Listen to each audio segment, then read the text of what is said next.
Hello and welcome after a little break to Hint Plays Tabletop. We are indeed playing tabletop game today. We are playing Wildsea, the long-awaited, as run by Hint Fishy, and I will now hand you over so he can do the explanation intros and generally tell you what to expect. I know this game has been delayed a few times, but I haven't actually gone by the name Hint Fishy for about 3 years, so it hasn't been delayed that long. Yeah, spot the person who is staring at a window where that is there. Well, Sorry. yeah, because it won't let me change Because it. it won't let you change it. Sorry. Fish, not fish. I will redub that, okay? Don't worry about it. I'll do ADR. So, yeah, Wildsea. Wildsea is a role-playing game published last year by Mythopedia, written by Felix Isaacs. I will make a disclaimer now. This is not the kind of game I normally run. So, if it goes badly, it's not the fault of the game. It's a good game. Trust the game. Distrust me. Oh, We trust you. trust you too. It's just, you don't normally run slice of life light. Now, this is a rules light, largely prepless RPG, and that's not my style as a general rule. I'm more old school first edition D&D modules with every last thing written in a box. I think that's how most of us actually grew up on. Can you please not give It's where me... it all started. Can you please not give me conniptions for what I haven't finished yet? The D&D scenarios don't look like that anymore. They Yeah. haven't looked like that for a long time. Bloody do Not if I since write them probably apparently. about midway through second edition. Anyway, Okay, go for we're it. not here to talk about D&D. We are here to play Wildsea. Yeah. Welcome to a world unlike our own. It has been 300 years since the event commonly known as the Verdant Sea. Sudden and unexpected plant growth covered the world in forest almost overnight. Trees which make the redwoods of old look like saplings devoured the land, leaving entire civilizations shattered, ruined, and trapped in the twisted Stygian hell now known as the Darkness Under Eaves. Millions died. Others were changed by the mysterious mutative creserin which some of the plant life of this new world secreted. A few made it above the tree line, building a new life on mountaintops or among wreckage thrown to the treetops by root quakes caused in turn by the rapid ongoing growth.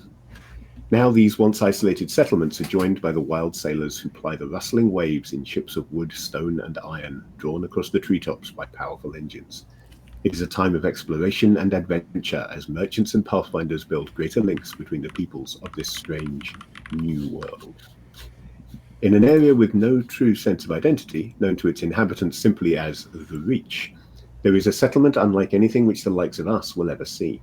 Dickinson's Spit is a port town without a sea, built upon the spit from which it takes its name. Sometime in the last 50 years, the growth of the trees brought an enormous tangle of stone, vines, and moss to the Thrash, as the uppermost layer of forest is called. An explorer named Hester Dickinson first sought to utilize this bounty, seeking a temporary refuge in his journeys across the Reach. 30 years later, a thriving, if not large, port town has grown up on the spit, which is now surrounded by a lattice of chains, ropes, and wooden struts intended to delay the town's inevitable return to the depths. One day, their home will vanish like lost Atlantis, collapsing beneath the Thrash. The inhabitants of the spit hope that the thicker foliage of the tangle will slow its descent long enough for them to escape, because should any remain on the spit when it finally breaks through to the sink or even the drown, then the chances of them ever seeing the skies again are vanishingly small. A perilous situation, but not in the new world of the Wildsea, an uncommon one. Among those hoping that the spit remains stable for at least a while longer are the crew of a vessel known to its crew as the Dream Spar. It's a ship which draws attention wherever it goes. Larger than most of the Wildsea's vessels, Dreamspar's main hull is supported by two saw hulls, giving it the appearance to some eyes of a hunched-over dwarf on a pair of oversized skis. Lightning crackles along cables woven into the vessel's rigging, bringing power to its massive saw prows and to the wrecker's magnets installed near the front of the saw hulls. Binding the hulls together are the rib bones of a leviathan, one of the singular giants of the Wildsea, and its metal-capped vertebrae jut from the keel of the primary hull. Built in the specialist shipyards of Hydock, the Dreamspar is a vessel like no other. The ship and its crew have wintered here on Dickinson Spit, in the place where they pulled in at the end of a proving voyage late in the last year. No longer sure of the route back to Hydock, the crew have made what tweaks and adjustments they could during the cold months. But now, as the weather turns for the better, their minds return to their goals, and they yearn to take up the rustling waves once more. That is where we start. Okay. So, as I said, this game is quite different to those that I normally run. But what I'm going to do first, I'm going to start us off with a montage. Wildsea uses montages for what in other games might be downtime, but in Wildsea you get to use that downtime. You get an action during the montage to do things. Do we need 80s what rock I'm going music? to do, 80s rock music not required, but probably gives you an extra die. 80s fantasy synth. Oh, Yes. Lady Yeah. Hawk. You know, I've actually got the right loop, put down pools to be able to work that up in Music Maker if I put some time into it. Hawk the Slayer time. Boo, boo, boo. Yeah.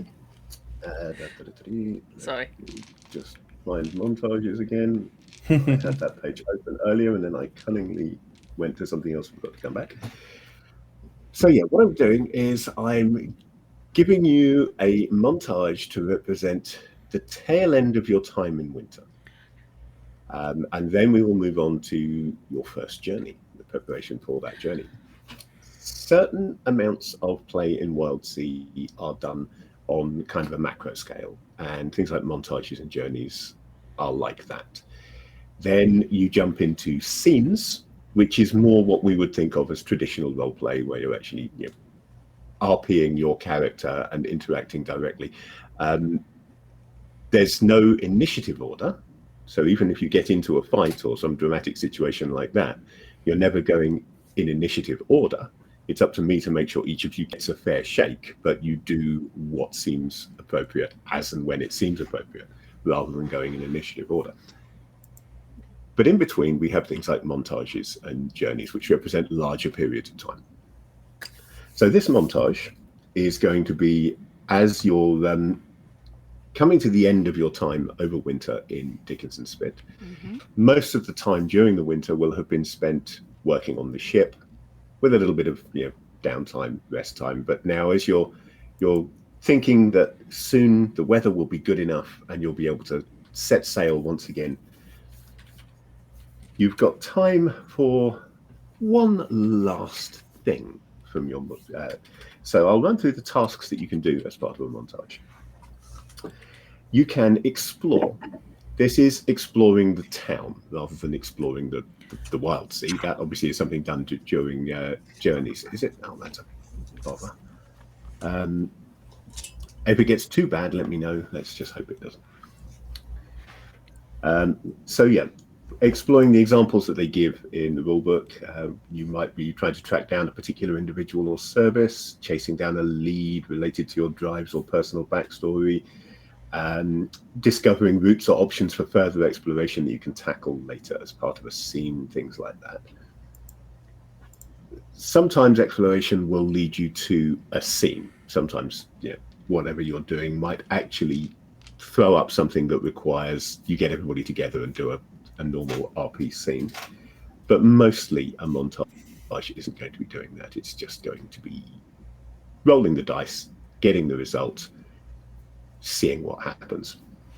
You could also attempt acquisition, whether that be scavenging for components and parts, whether that be heading out away from the Spit for hunting to try and get some samples and specimens, they call them in game, or harvesting plant life. Theoretically, anything that involves acquiring something comes under the acquisition task. So if, for example, you had a particularly light-fingered character and you wanted to spend some of your time in port picking a few pockets or fleecing a few people with card tricks, that would come under acquisition as well.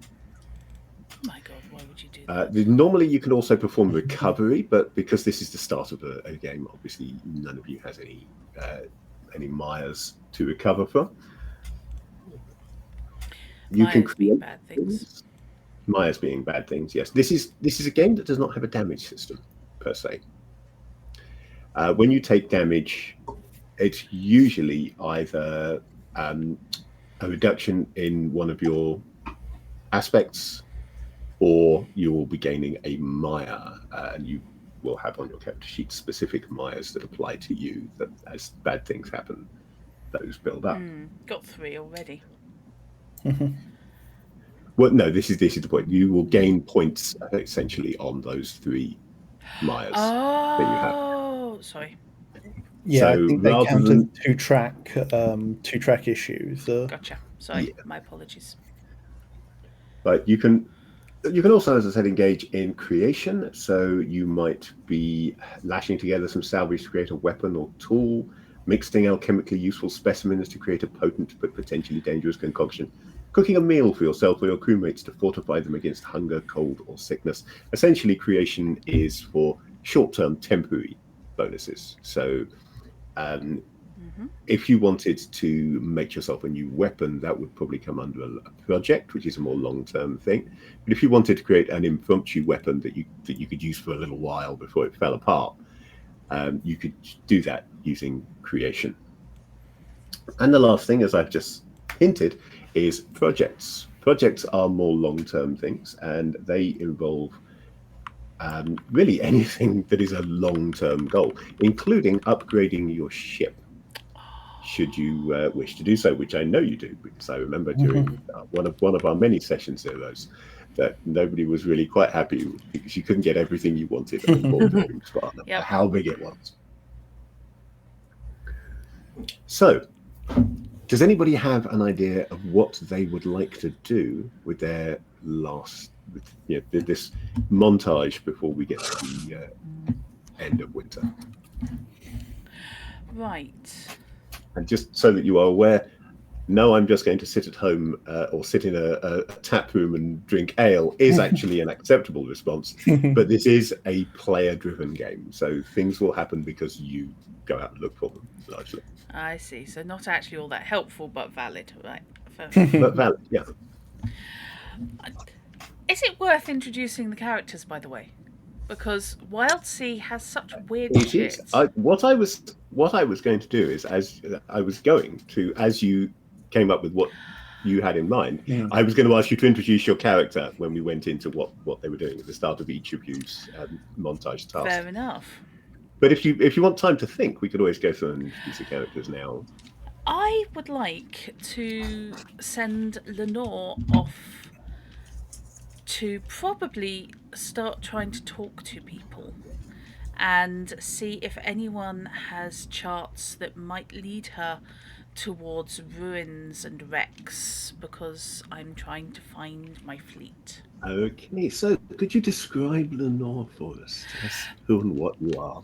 Yeah, I think I probably had the easiest job, actually, with Lenore. Lenore is an ironbound, which means that she's basically the soul of a ship that has animated herself a body. The body she has animated used to be the figurehead of the ship she was, so which ripped free.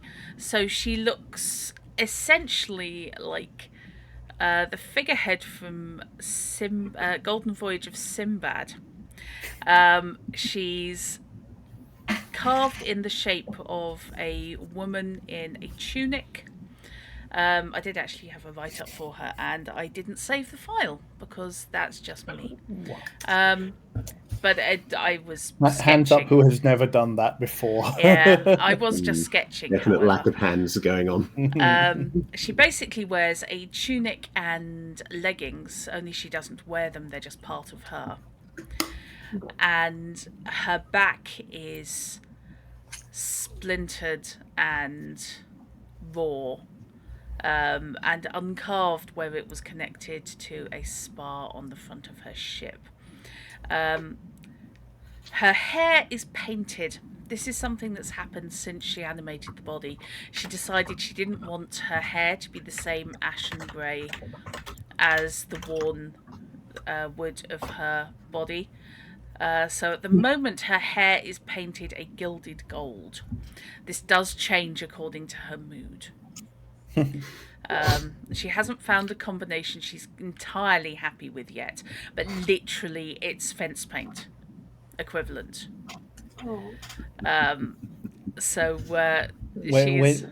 when particularly in the doldrums, does it actually just become creosote? Yes. Yes. And pitch. Yeah. She has been known to be concerned about the state of the wooden body.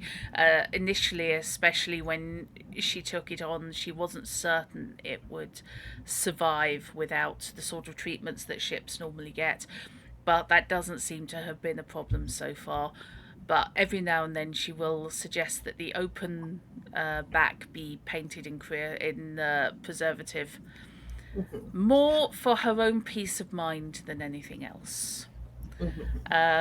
And also because it helps her pose as a statue now and then.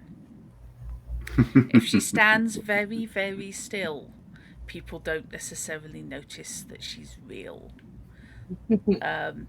Which I think is just the barbarian method of stealth. It's the classic, you didn't see me. She's also pushing 8 feet tall because she was carved on on the scale to be seen by other ships at sea. That is Lenore. She is an awkwardly large wooden statue. Okay, so is Lenore? You have, I think, by my reckoning, you have 2 task options here. Yeah. You can either use acquisition, collecting information, looking for charts, can be seen as acquisition. Yeah. But also, it could be seen as exploration, that you're looking for the people who have this information, perhaps leading you towards making better gains later rather than a lesser gain now. I was looking, she has 2 charts already. And what I was wondering about is if she can find somebody who can make more sense of her charts and actually give her a start point, so that she has these charts but she doesn't necessarily know where she starts from. Okay. To make them work. So she has an old tradeway and a sketch of shadowed paths. Yes. The tradeway is more likely to have people So who might know it. There are a number of mechanics in this game that make use of resources, and the main resources are charts, whispers, specimens, and salvage, which can take a number of different forms and can be used in play. Sometimes they are a necessary requirement to do something. Sometimes they can be used to give you a bonus when you're attempting a task, when you're making a roll on something. So, for example, let me actually look this up so I'm sure I'm getting it right, because we've never played this game before.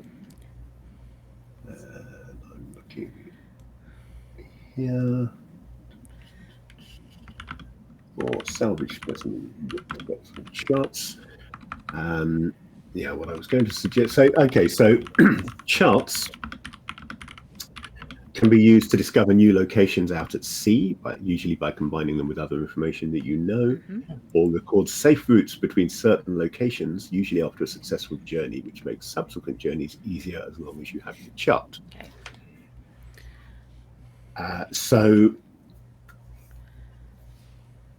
what you're looking at here with your montage, I think, is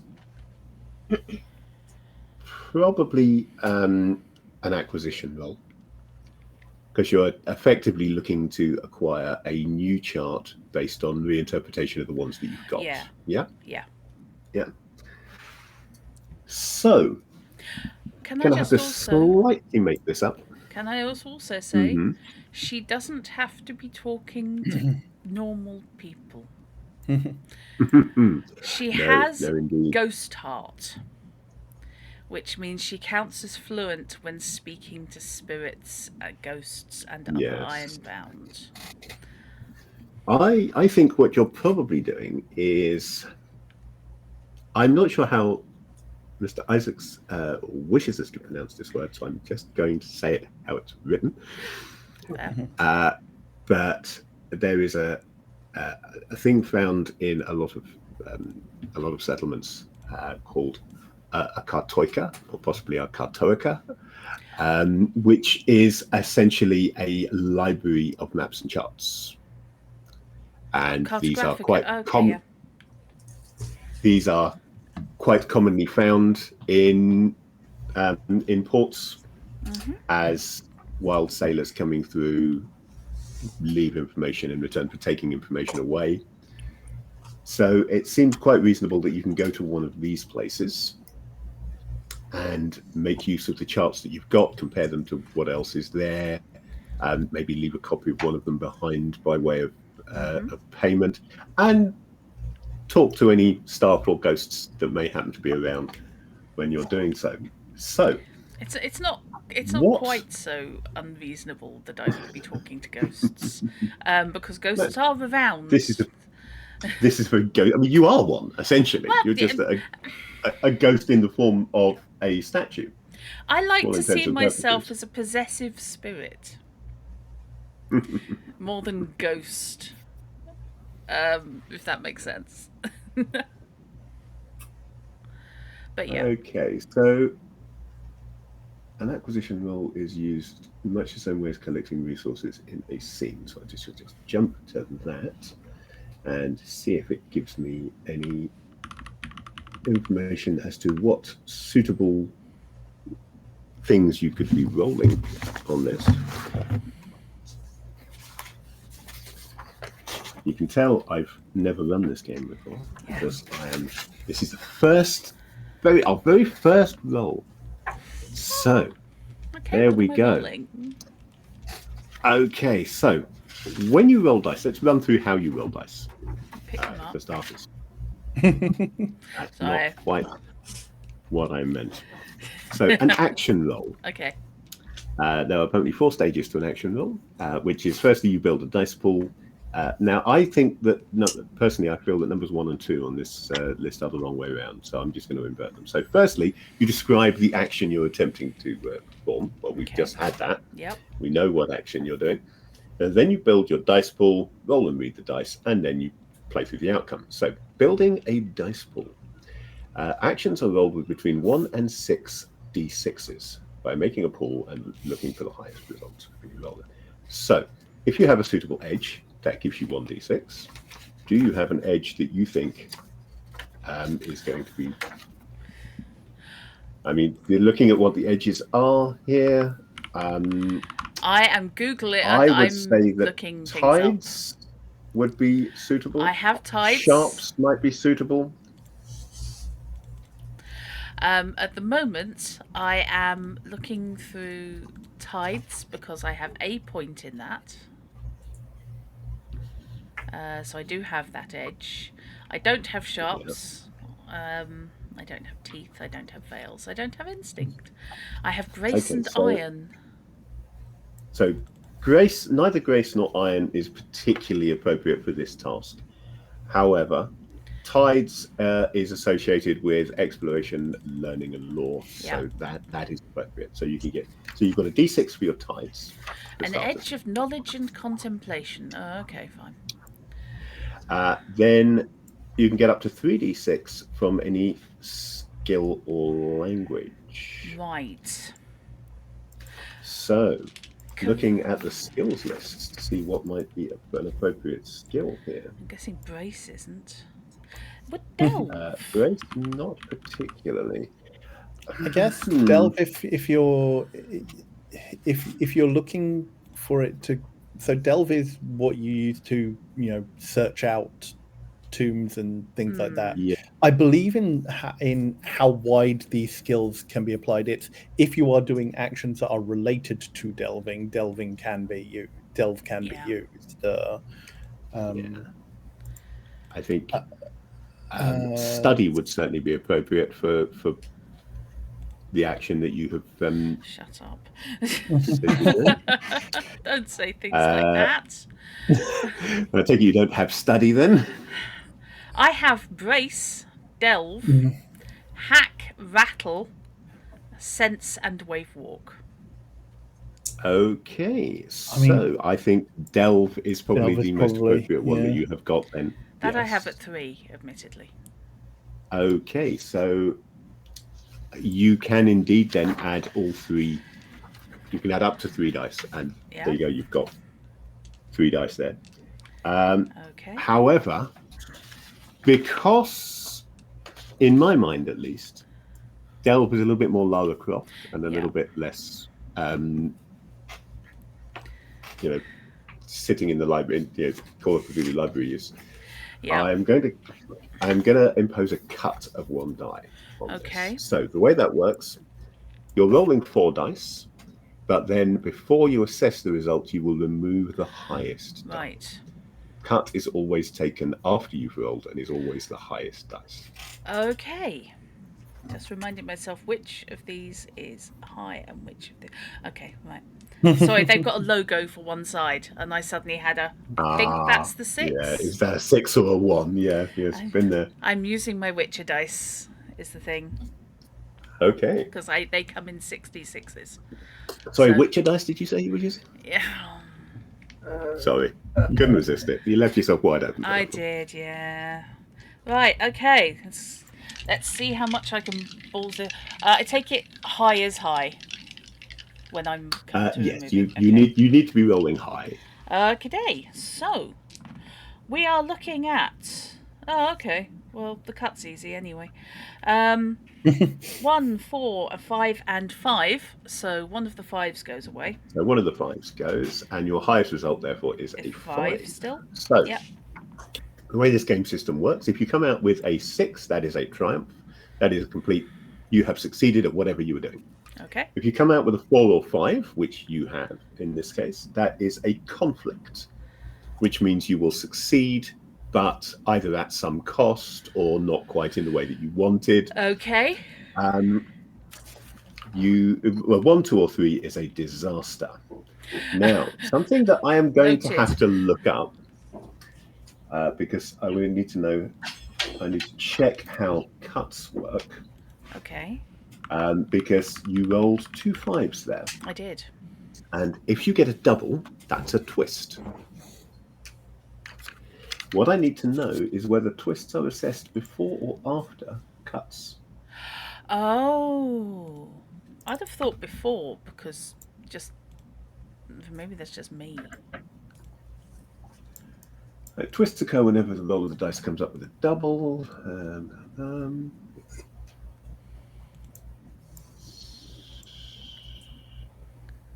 So it doesn't say in twists.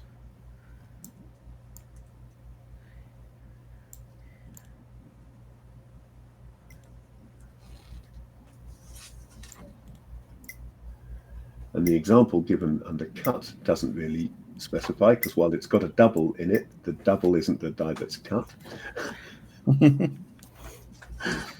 So, I am going to assume then that, a twist occurs before you've cut the dice. Okay. So, in this case, you have got a conflict, which means that you will be getting a new chart out of this.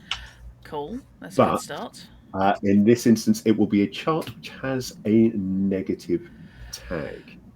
So it can still be useful, but it won't be as good as it might otherwise be.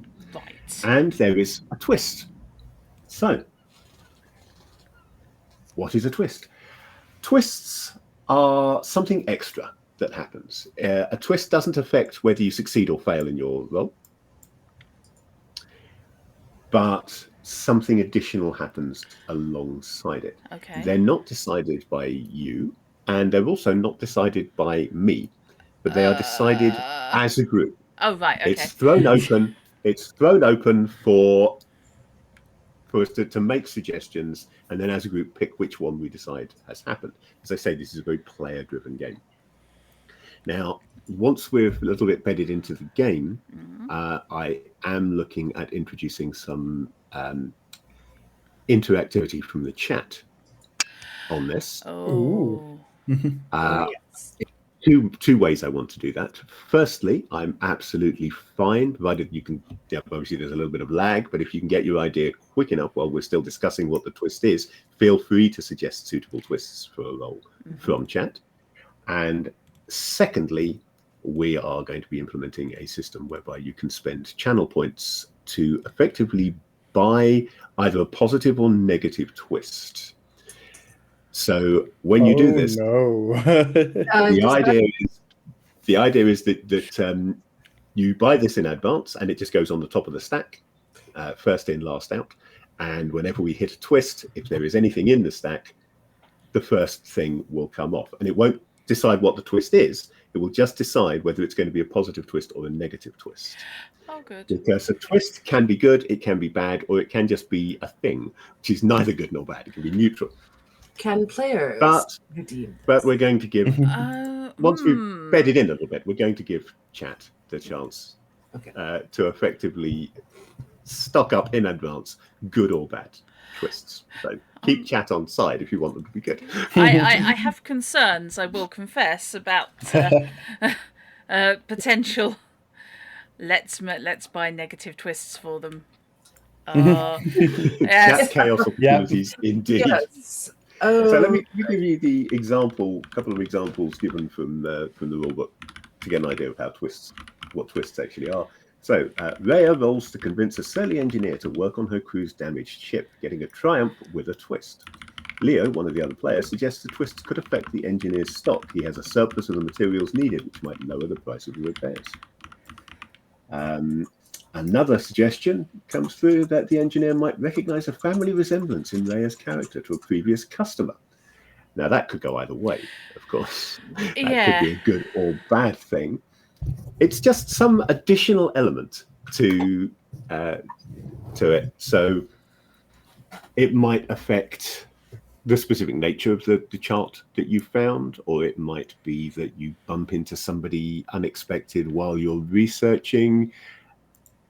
Doesn't affect the fact that you've got a chart that's not as good as it could otherwise be. It's got a negative tag, but something else is happening around that. Do we have some suggestions as to what that might be? I'm kind of loath now because unfortunately my brain has vipped onto Indiana Jones and the Last Crusade. The X marks the spot section in the library. Yeah. I just have a horrible. I wonder if the chart's possessed. A possessed chart? I mean, given that you do talk to ghosts. Hang on. Has my camera frozen? It has, yes. Oh, yeah. Just a second. Looks like it, yeah. Interesting.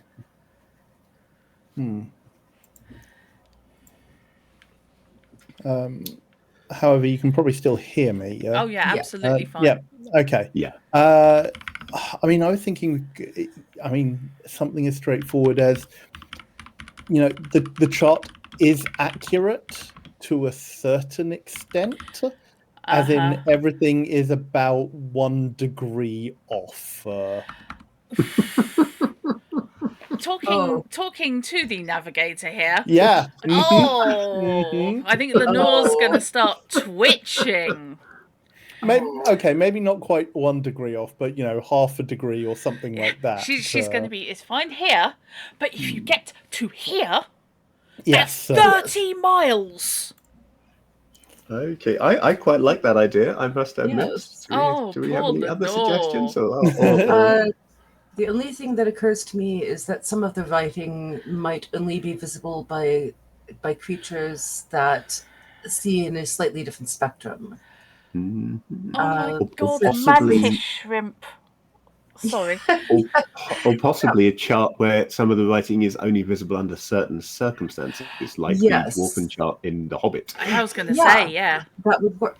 Yeah, I mean, the reason I was thinking different spectra for different species, because we do have a wide variety of We do have. Yeah, well, I'm not sure we've got any humans, have we? Actually, yes, I'm sure we've got at least one, but not on the screen, not in the session today. No. No. Quick thing, I'm going to have to quickly drop from the call and come back. Okay. Cameras are a thing. So Sorry. I shall make a decision quickly here then. And I have to say, I quite like the visible only under specific circumstances, or under certain spectra, but also I like, although I hate, simultaneously. That should be better. The excuse me, Chrono is currently fish. Let me just sort this out. I gotta love it when calls go pear-shaped. And let me just sort that. Character sheet again. There we go. Now the right person. You have the right face. Good. Okay, right. Yeah, I quite like the idea of getting right under her varnish that this chart was obviously made by somebody either careless or working under inaccurate measuring, poorly calibrated navigational tools. They just. Okay, I think I'm going to kind of combine these ideas a little bit. We have a negative trait on this chart because you rolled a conflict. So I think what I'm going to do is I'm going to use the fact that it's slightly off as the negative tag, and I'm going to call it a misleading ultraviolet chart. Oh no, that would be horrendous. Molly, that's horrible. They just neglected to specify they're using a log scale instead of standard. No. Now, the problem is that they measured in centimetres and they're travelling in inches. Oh, that's evil. So yeah, what I'm going to say this is essentially you have found a chart that you're actually able to take away with you. You don't have to copy it. You can bring it with you because it's a bit weird and nobody wants it. We don't like that one. Are you talking about the chart or all of us on this call? Just I'm talking about the chart at the moment. Because when looked at by most people, the chart looks slightly off and it's very difficult to use. It will put you just a degree or two out on any given journey because it kind of blurs when you look at it. It doesn't gel well with your eyes. However, looked at with the right form of vision, and I'm going to say, because it works for this crew in this situation, that the right form of vision is essentially that of the Ketra, who are used to low light because they dwell often in the not actually the level below, the tangle. Yeah. They can see it clearly. So you'll have a chart, and it is a useful chart, but to make the most of it, you're going to have to get one of your fellow crewmen to actually read it for you. I'm just noting that down on my editable character sheet. I'm good like that. Okay, so that is your time in the Kartoka, finding this interesting chart. Having mentioned Ketra, shall we now move on and Curator, Chrono Magistrate, would you like to introduce your character? Sure. So, having spent most of the wintering period aboard the ship or negotiating for resupply, tools, that sort of thing,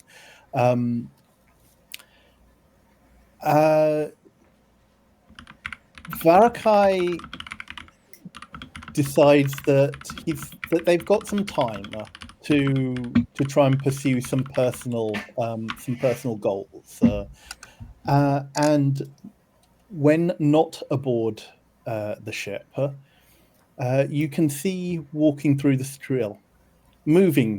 streets of Dickinson's Spit, a cloaked figure. The cloak looks to be very well made, of decent fibre, but anyone looking closely at this figure might realize that the cloak is moving in slightly unsettling ways. It's not quite moving as if it is sitting naturally on a humanoid figure. Varakai has a humanoid build. That is true. However, they are Ketra.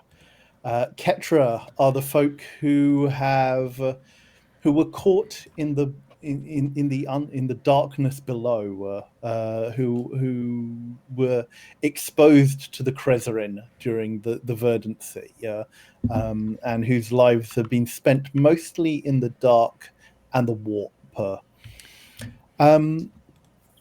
So, Varakai enters a particular building that they have been directed to, which is a gathering spot for explorers, for people who are knowledgeable about artifacts and the like. For Varakai is the curator captain of the Dream Spa, notionally in charge of the ship when it is on the high bows. Very vague notion. Yes, exactly. They are the face, the lead ish. That is not really what they have.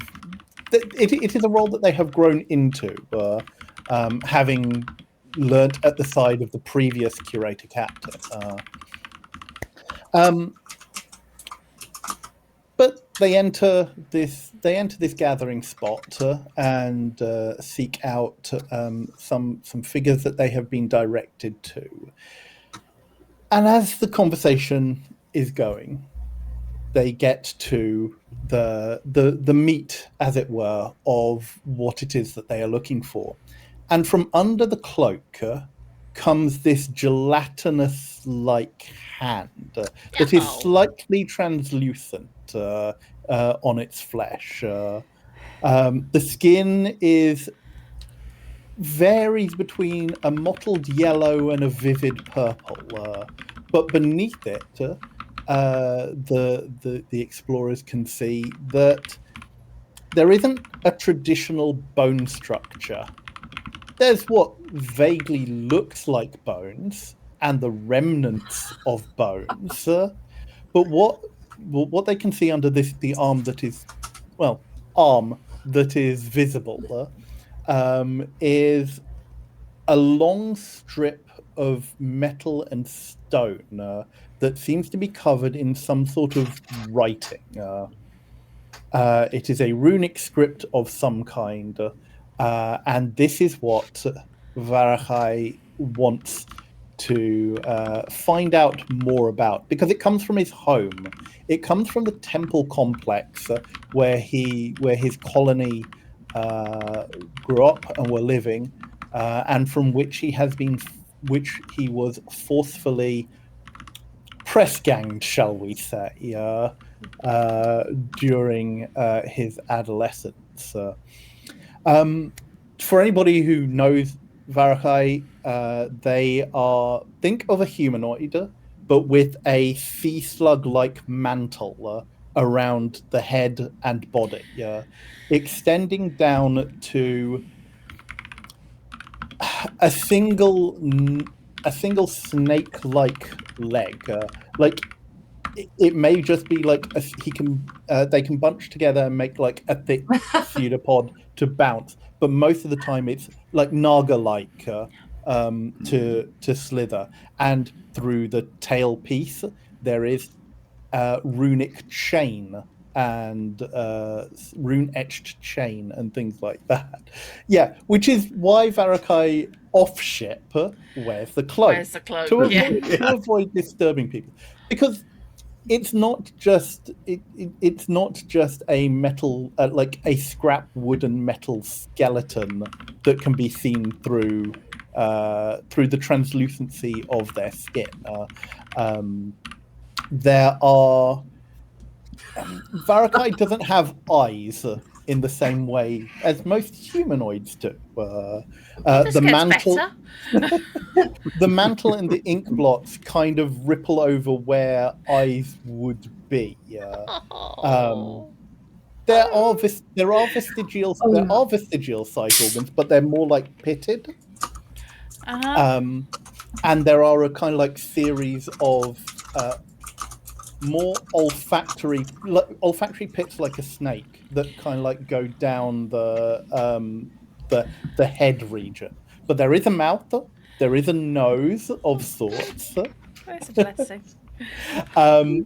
Ketria have very malleable humanoids who have been with a malleable flesh and such, and have often replaced bones with bits of wood and metal in order to reinforce their skeletal structure. I'm seeing the vestigial eye pits as kind of halfway between a snake and a dick. Kinda, yeah. You know, where you're looking at the dick and your brain is saying they've got two pairs of eyes. You know that they don't. Yeah. But your brain is just going, nope, those are definitely eye sockets. Now, Varakai, I do have a character voice for Varakai.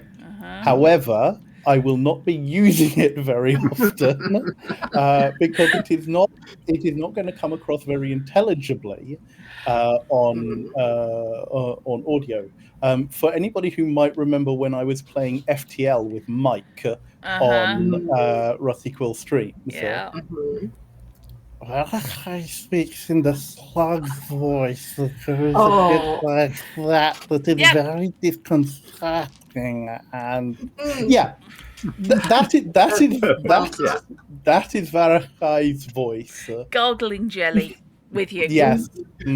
Excellent. Yeah. However, I will not be using it very often because it is also a strain on my vocal cords. Yeah, that's understandable. I think maybe once a session to remind us that that's what he sounds like. Yeah. Absolutely. So yes, to close friends and crew, they go by Vara, but the name is Varakai. So yes. I forgot to say when I was making people laugh about Lenore, that she has a remarkably light voice. She doesn't have the voice of an 8-foot statue. There's no great resonance or anything like that. She has a fairly light and fluid voice. Not fluid as in gargling with the soup. But almost of an early teenager. She has a voice that would belong to a girl rather than even a grown adult. That's just how she wasn't a particularly old ship when lost, and always thinks of herself as the baby of the fleet, and that translated to the voice of probably a teenage girl rather than an adult, which comes from an 8-foot tall wooden statue. So going back to Vara's activities. Yeah. What is it that you are after from your So I'm seeing this I think I'm seeing this more as an exploration task, that it's kind of chasing down leads or indulging curiosity. I'm not after anything specifically, but more just trying to pick up more information about what it is and where they come from. So pronouns are mostly they, but as a literally fluid individual, pronouns Vara- are whatever they feel like. yeah, Really. Vara doesn't really mind. Okay, so what edge and skill are you going to use for your exploration? So I'm thinking. Let me just check what. So I'm thinking that it's either tides or sharp because I'm that would talking make to or looking for like. So it says tides is often used for unearthing secrets and mysteries, as opposed to necessarily. I'm not necessarily trying to outwit somebody here. Yeah. So I'm just looking for rumors, ideas, any potential lead that they may be able to offer me in finding out more information. Because I don't think anyone here will actually be able to read this language or whatever it is. You're more hoping that someone will point you in the direction of Yeah. someone who can, the direction of someone who can. Yeah, like ultimately, they would love to be able to find where, like, the original complex where they grew up, their original colony, even though they know that it was entirely destroyed. But there may be other stuff in the vicinity, or clues or things like that. There may be a hint to where other, we'll call them survivors, maybe may have gone. Vara's not so fussed because they know that others of their colony were press ganged aboard the Baroness's ships or the Baron's ships as well. So the colony itself, they know, is entirely scattered. But one of my drives is to collect treasures of the wider waves. And this is a source of treasure or knowledge that is particularly related to my backstory, or to my personal story. So yeah, I'm thinking tides, and then either delve or study. Yeah, that would seem to be the most likely. Because it's not quite, because I've got 2 dots in delve and 2 dots in scavenge, but we're not quite on the scavenge part here. Delve is an interesting one because it is more, for the most part, it is more Lara Croft. Yeah. It's kind of the physical side of. Yeah, although one of the things in the Spectra says it's also used as interpreting pre-verdant art and artifacts. Yes, it does. It does list that. So, although most of the uses that are given for it are more physical, it does also involve, that kind of, but I'm say sort of interpretation and assessment.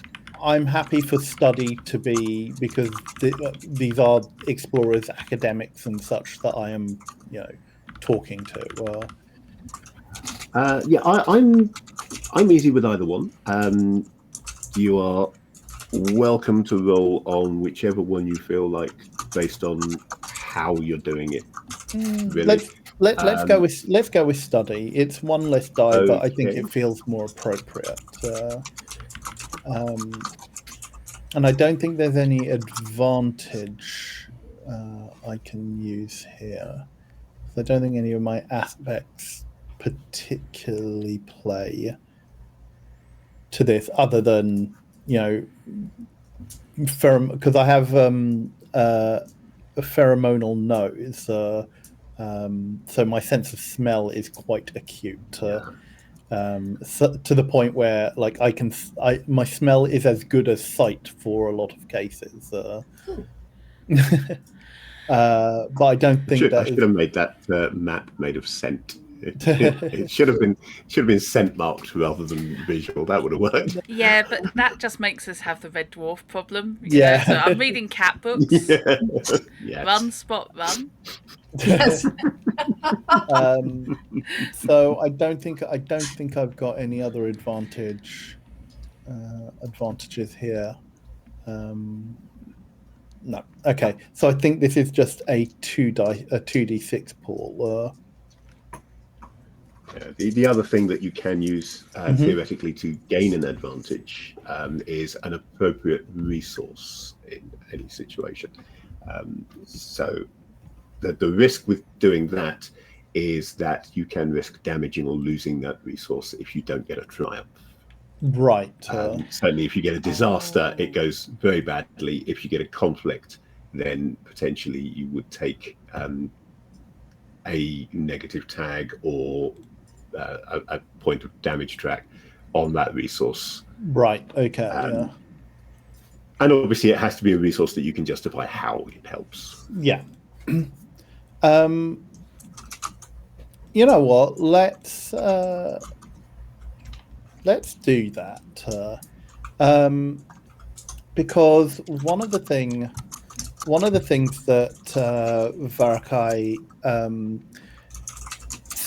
let's say salvaged from when the ship that they were on, the Alabat, was went down in a battle versus a Volteal, that Vara might or might not have engineered a circumstance around. We should point out that Vara is a Tempest, which are characters who essentially they have the ability to manipulate lightning, for want of a better term. Vara generates a biovoltaic field and has the ability to fire that through their limbs. You're an electric tentacle slug. I mean, frankly, this is just too cool for words. I can't think of many other games that let you play an electric tentacle slug. It's got to be said. And that is particularly why there is a lot of metal now in their skeleton. So I will use... One of the things that they salvaged was an artifact from their original colony, which had been in the stores aboard the ship, because they're deemed more practical than valuable. And this is a ceramic battery, which also has some of the similar runes, as well as being a working, or at least semi-working artifact from whatever civilization had created the temple complex originally. Okay, yeah. So it's an item from the society that you're looking for more information about. So it makes sense that using it as a demonstration piece would give you advantage on your roll. So that will indeed give you an additional die to roll. Okay, so I'm rolling 3d6, and we get... Oh dear. We get a 1, 2, and a 3. Oh no! Oh no! Oh dear. Ouch. You know that whole catastrophes come on 1 to 3. I don't think they actually meant you needed 1, 2, and 3. Yahtzee! That is a catastrophe. The game and not obviously. The game and not the journalist, I must point out there. Yep. If your roll is a disaster or you take damage as part of the action, there's a good chance the resource will be damaged or outright destroyed. I'm going to be nice. This is the second roll of the game, the first session of the game. I don't want to start wiping your resources before you even get on board the ship and out of port. So I'm going to be kind of nice, and I'm going to give it a negative tag. Instead, and I'm going to update your ceramic battery to a drained ceramic battery. Okay. So in the course of your talk, you have accidentally zeroed the battery, and we'll need to spend some time at some point, probably in another montage, recharging it before it's going to be of much use to you. It's the problem. Sure. You put 2 fingers across. Unless, of course, you run into a situation where you desperately need to drain the energy from something, in which case you've got a conveniently empty battery to put it in. Yes, it has been somewhat temperamental during its obviously been knocked around a bit, Obviously. And yeah, in doing so, Vara accidentally not so much discharges it, but indicates that it has actually lost all of its power in the examination. And just to make life even worse, unfortunately, nobody has any information for you. Yeah. That role being a disaster. So Vara ripples dejectedly, although they did not hold out a huge amount of hope for this. Bids the explorers a good day and heads back to the Dream Spa.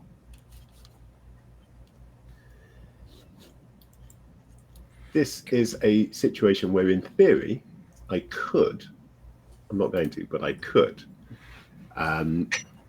possibly impose some mire for that one, on the basis that it was the thing you were after was kind of one of your goals. It's close to what passes for the heart in the Ketra, and also that you had this bad news about the item that you were carrying at the same time. But in this instance, I'm not going to, because again, I don't want to start smacking down on the player characters too soon in the game.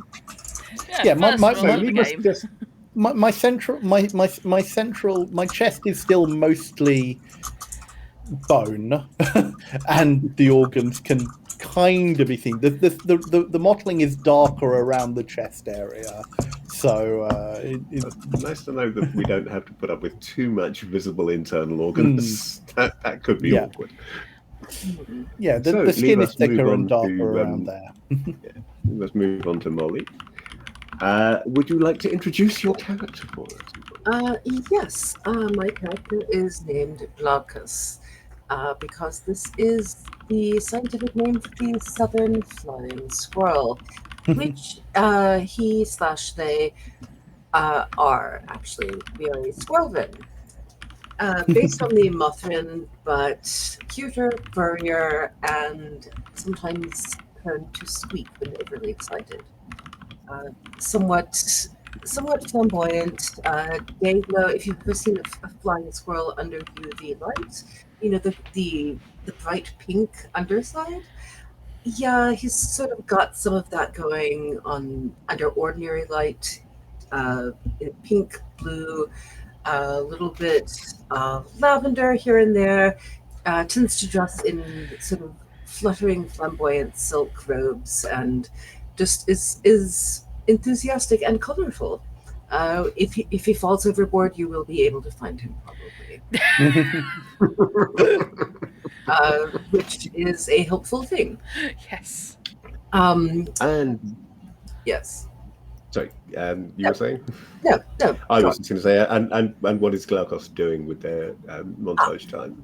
Okay, I was thinking initially during the search about the ship's power source, but during Drut's montage, it occurred to me, since one of my drives is to solve problems of family members, perhaps I could do some research for either ointments or a probiotic supplement for our Woody friend. By probiotic, I'm thinking the same sort of thinking where probiotics take the space of possibly hostile bacteria, but this would be insects. So, are you recommending me a good woodworm? Yeah, I was about to say it's like I think a deworming agent. Sounds like it. Yes, basically. No, that's fine. Yeah, I mean, under no obligation. Not that I'm.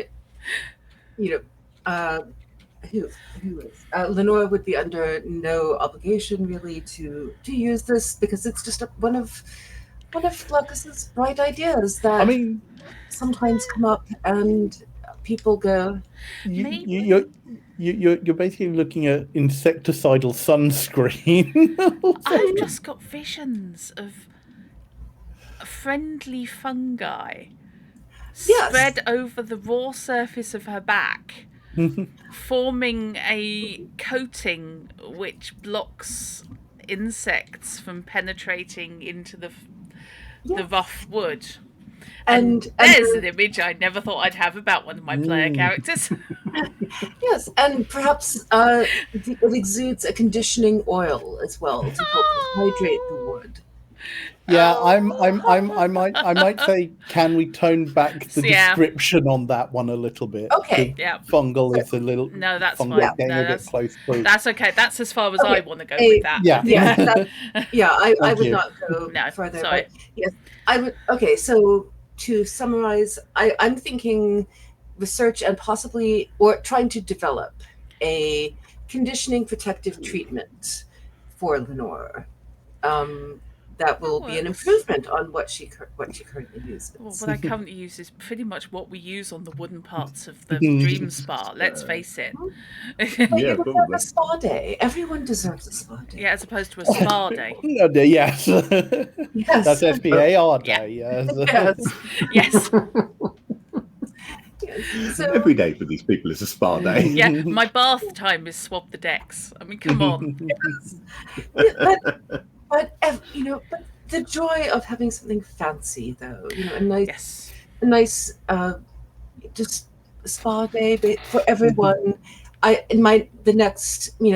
Basically every crew is on my mental list. Every crew member is on my mental list. It's just you happen to come up first. Yes. Yeah. So I'm going to call this an acquisition task, I think, because you're attempting to acquire information that will let you create this formula.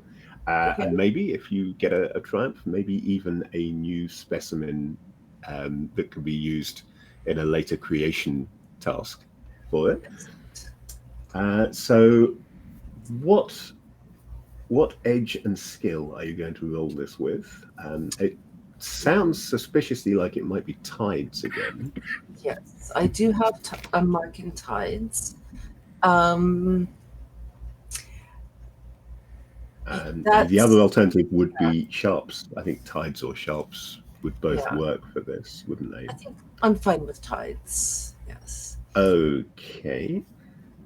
And I would have said most likely concoct, maybe. Yes, unless you could swing it for a study.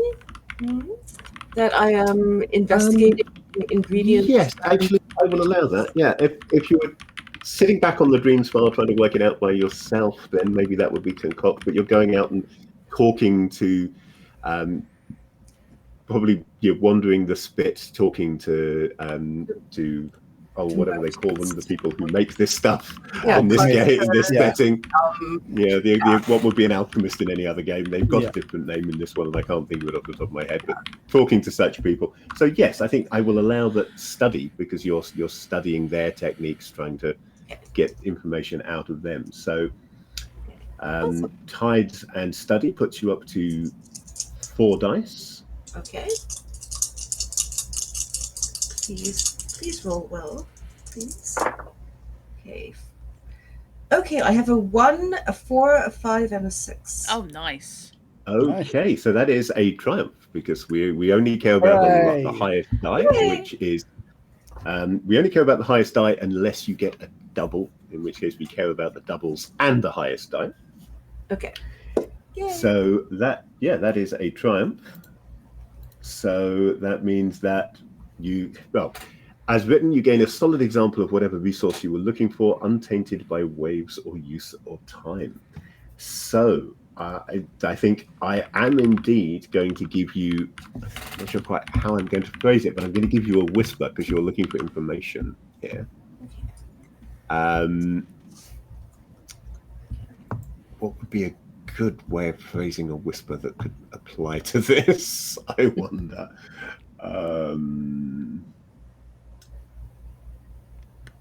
It's the hardest part with open-ended rules like crunch low type games. This is, I would say, medium crunch game. This one is that when they give you a general category and not a specific list. You then have to come up with ideas. So I will accept suggestions, by the way, for a suitable I'm name having for this whisper.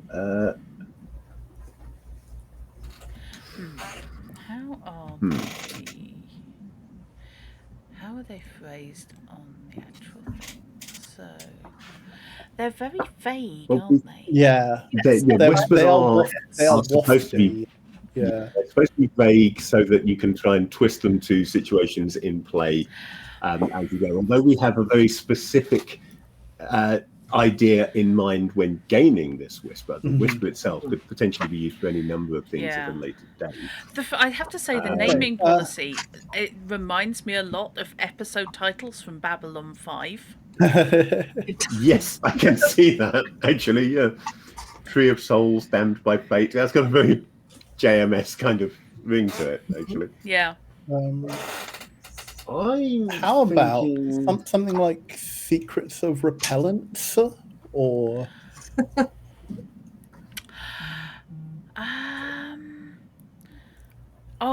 Stories of Repellence. Hang on. I like stories for this. I like stories. How about we go a little bit more vague away from repellents, and maybe stories of comfort. Oh, I like that. Yeah, I had it. I had a storied barrier came to mind, but stories of comfort I like. Okie dokie. So yes, you will gain a new whisper, which will be stories of comfort, and that can be used. Whispers can be used to discover secret information, to twist the narrative of the world in your favor, or to force a change. Now, this is the interesting thing about whispers, is they're very powerful. Whispers are effectively memes, old school memes, memes as created by Dawkins rather than pretty pictures on the internet. And the things you can use any resource that seems appropriate to gain advantage on a roll, as I explained earlier, which will give you that extra d6 to roll, but at the risk that if it doesn't pan out, something might happen to your resource, or you could lose it. But whispers can also be used to twist the narrative during a scene. By speaking them aloud, you can create a twist related to the whisper without rolling a twist, essentially. So you can bring a twist into play irrespective of the dice by using a whisper, or you can force a change by shouting the whisper, creating a high impact twist that is completely out of your control. So I think the way I have pictured this is, again, for those old school D&Ds, the axioms that the governors from Planescape use or have access to, which allowed them the fraternity of order to twist the world or make something real, which they have spent time studying and things like that, which is how I feel I'm getting the concept of whispers from this. Relate everything to everything else, and yeah. Yep. yeah. Well, this is new game. We've got some very new concepts for gaming. Things that you don't necessarily normally trip over in the rulebook. So perfectly reasonable to link them off to the more familiar. I will just reiterate now for the two players who are not here today that this montage is taking place. I've added this in at the beginning. Normally a montage would happen during play, during what would be a downtime.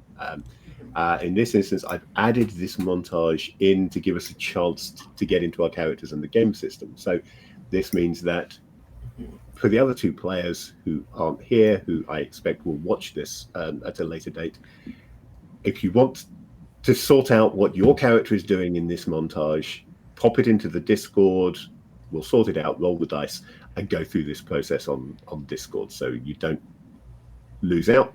You'll get whatever it is, whatever benefit or disaster may occur from your montage. Well, we've run the gamut across our 3 rolls to demonstrate the system. All 3 possible results.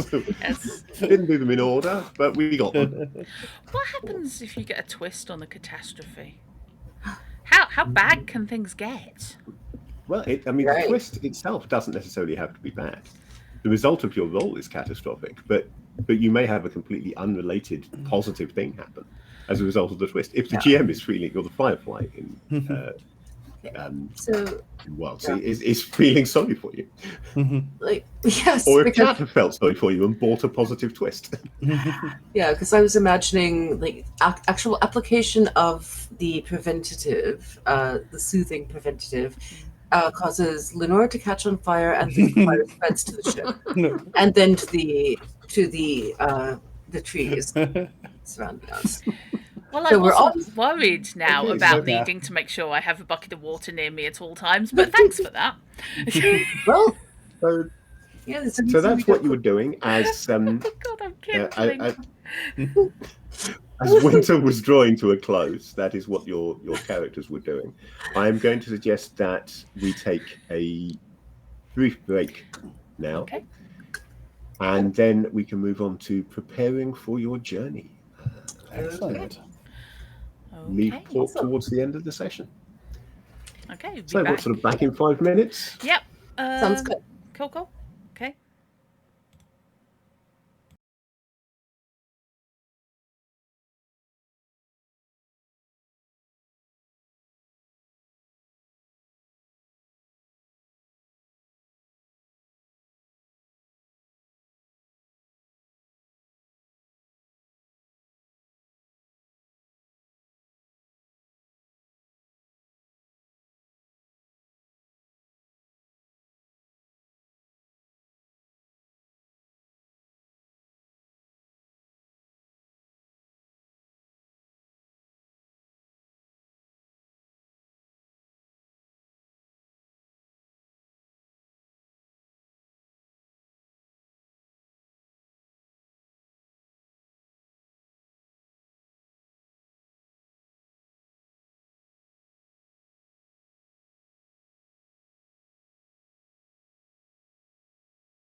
And we are back.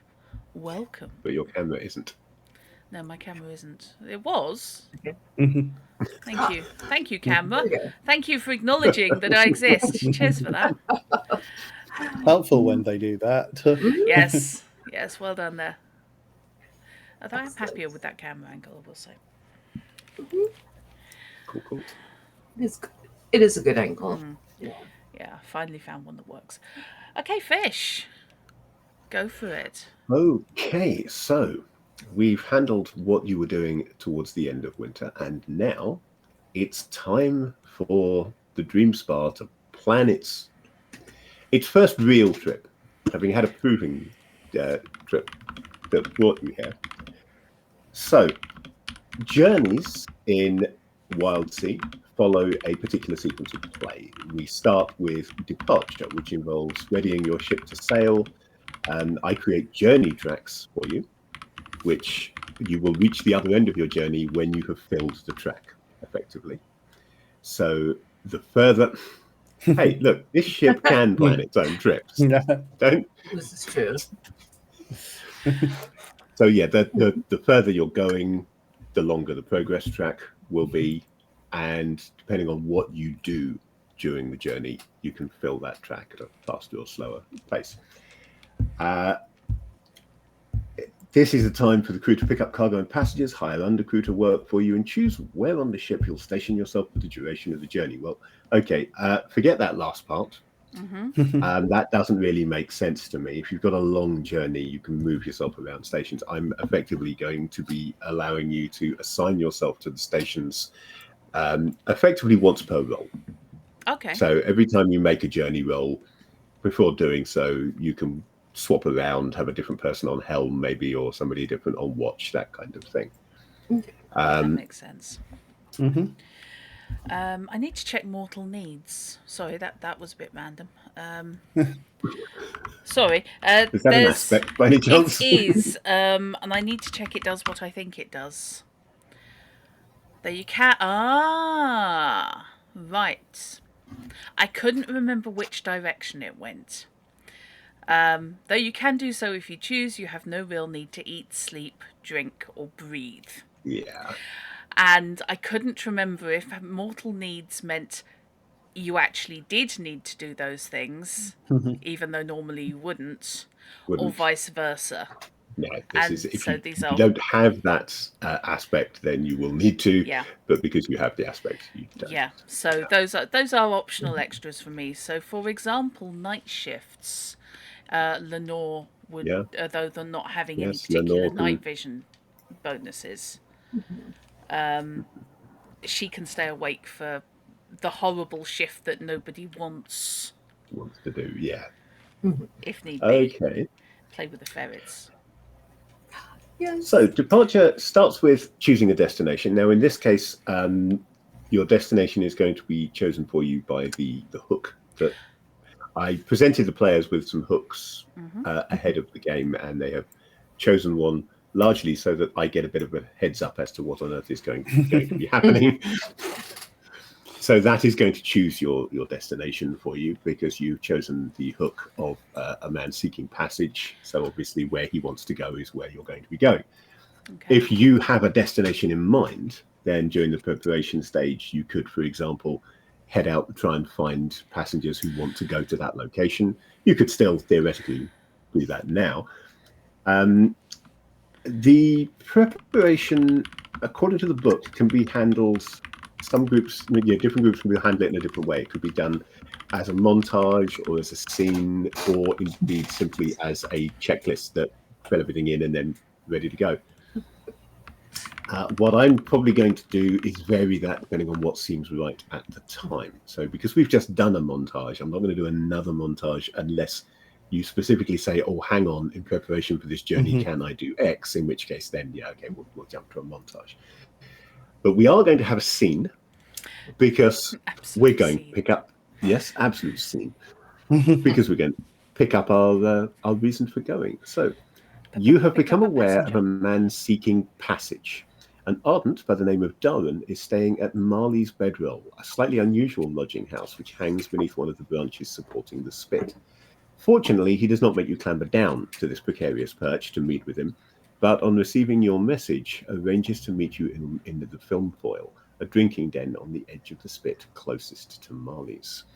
I assume by an amazing coincidence that it is these three characters who will go to meet the man and find out where he's going. I'm really rather glad I'm not So- having to climb down to anything that hangs. Mhm. Not without having a chance to check its structural integrity first. Mhm. So the film foil is a fairly standard drinking den.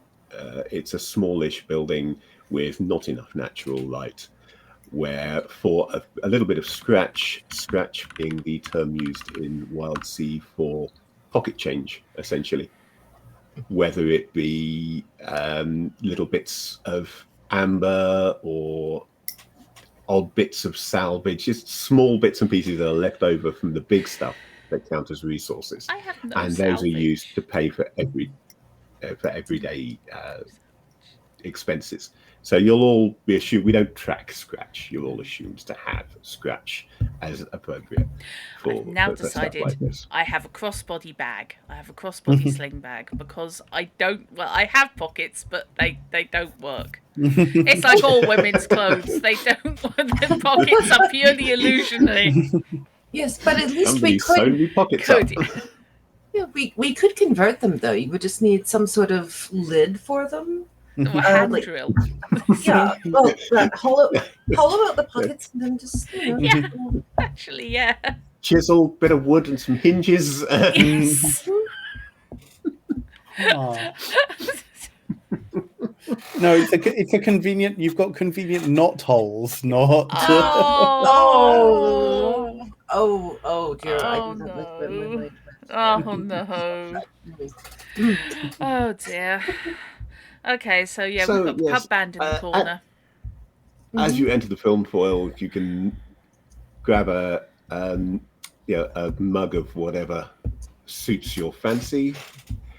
They have a variety of drinks, many of them, but not all of them alcoholic. There are also the food in the Wildsea is primarily stuff that can be foraged from the tops of trees. There is meat. There are creatures living in the Wildsea which can be hunted for meat. The problem is that primarily it's down to Crezerin again.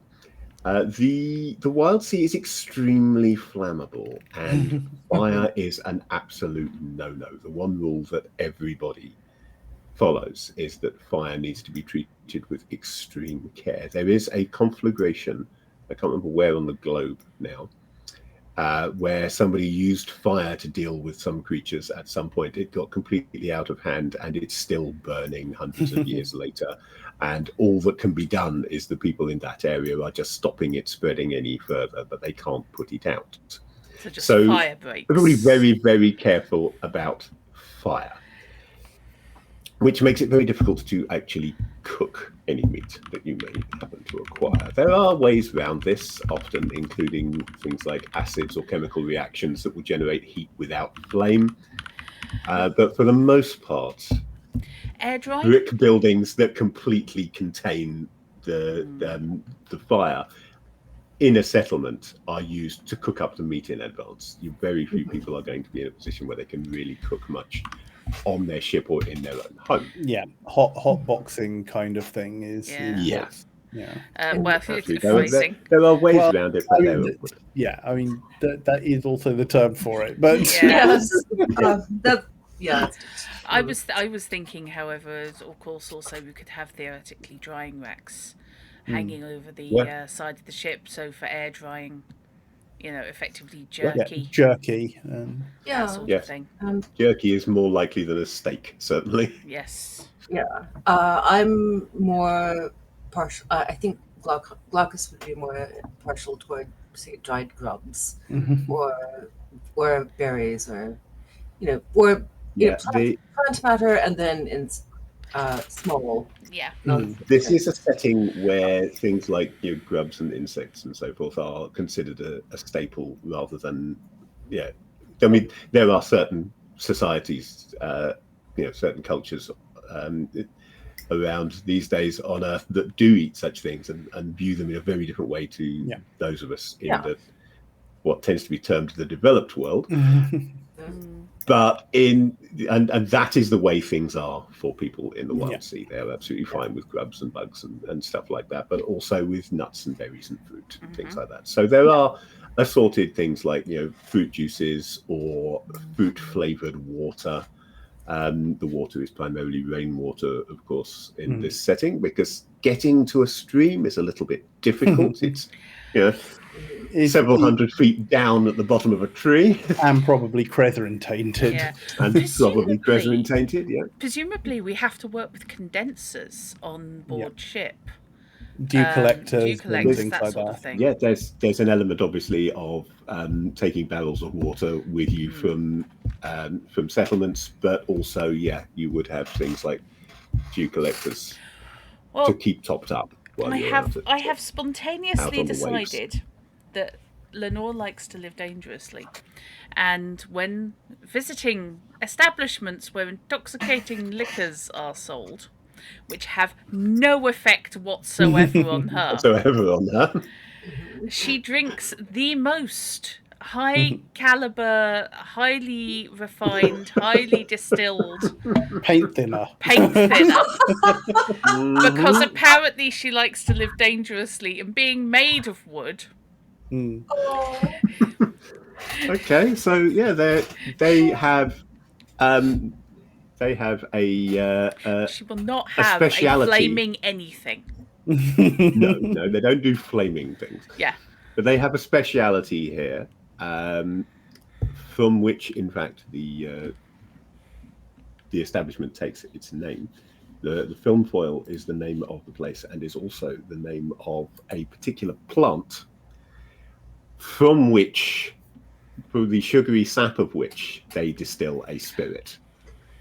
So you can indeed have it's usually sold in small, like shot glass type tumblers, but you can order yourself 2 or 3 of those.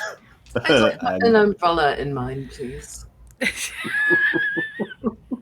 a point. Actually, yes, if it's sugary enough. Yep. Oh yeah. Umbrella's not a problem, and all the components for an umbrella are readily available on the Wildsea. It's basically a bit of wood with some wood pulp attached to it. Yep, there's leaves around the outside. You might have to worry about whether the umbrella in your drink will mutate you in some way, but other than that, it's all good. Yeah. That's okay. Varakai has developed a taste for mead. For honey. Mead is another thing that is quite common on the Wildsea. Insects being around a lot. You're just into ripping off bees. I don't like insects, therefore I'm going to steal from them. Yep. Steal from the bees. Literal honey heist. Yes. Yeah. Okay, so you can get your drinks, and you will be joined by a average height, slightly stocky Ardent. And Ardent, by the way, is a human being. That's the name used to refer to the survivors and parts of humanity that made it up above the tree line and are still around. He has a scar down his left cheek, but is otherwise very ordinary looking. He's dressed in practical traveling clothes.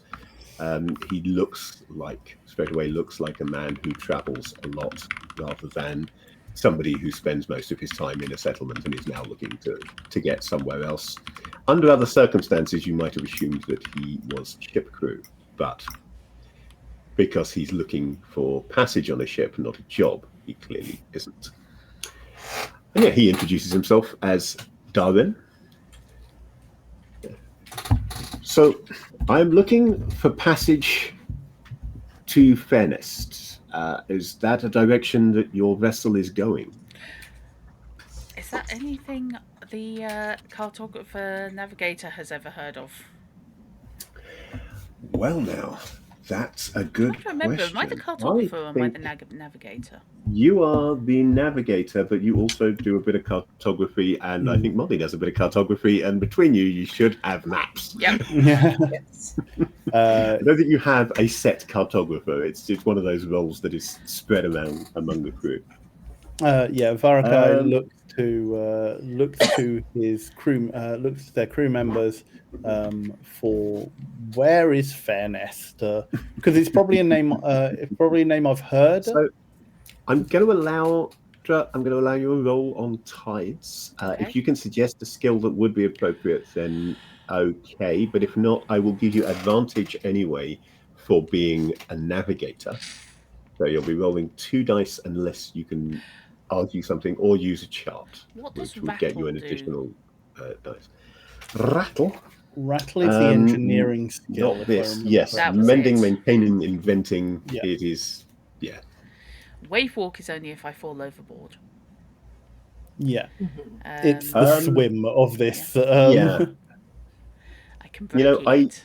I might actually allow, not for you to actually use your wave walk, but since you have wave walk, I will allow you to up your advantage from 1d6 to 2d6. You can have 1 or 2 dice of advantage. Largely, it's you get a die of advantage if you have something that will benefit you. If you've got multiple things that will benefit you, then it can be upgraded to 2 dice of advantage instead. The fact that you have wave walk and are a navigator means you're more likely to be familiar with what's out there in the rustling waves. So I will allow both of those, in which case you're rolling 3 dice. Okay, I was just looking up what Old Hand was, which is one of the languages. Right. Okay. 3d6 it is. 1, 3, 4. Okay, so So a 4 is complicated. 4 is a complication. It's So complicated. you have indeed. This is going to be a very simple complication on this one. I'm just going to say, yeah, I know. Let me, a very obvious complication, perhaps, is a better way of phrasing it, which is going to be that yes, you have heard of Fairnest. You are aware that Fairnest is it's a shankling settlement, which actually consists of 3 tall shanks in a cluster. Tall shanks are trees that grow significantly higher than the rest of the iron roots around them, sometimes stretching perhaps even miles above the rest of the forest. In the case of Fairnest, you're aware that 3 close together tall shanks each sprouted a small settlement. But because of their proximity, they were coming into conflict so much that they ended up deciding to take a diplomatic solution and merge into a single settlement. So the town of Fairnest exists attached to the trunks and branches of 3 separate tall shanks. But unfortunately, you don't know where it is. I know. I've heard about You've heard it. of it. You've spoken to people who have been there. You know that much about it.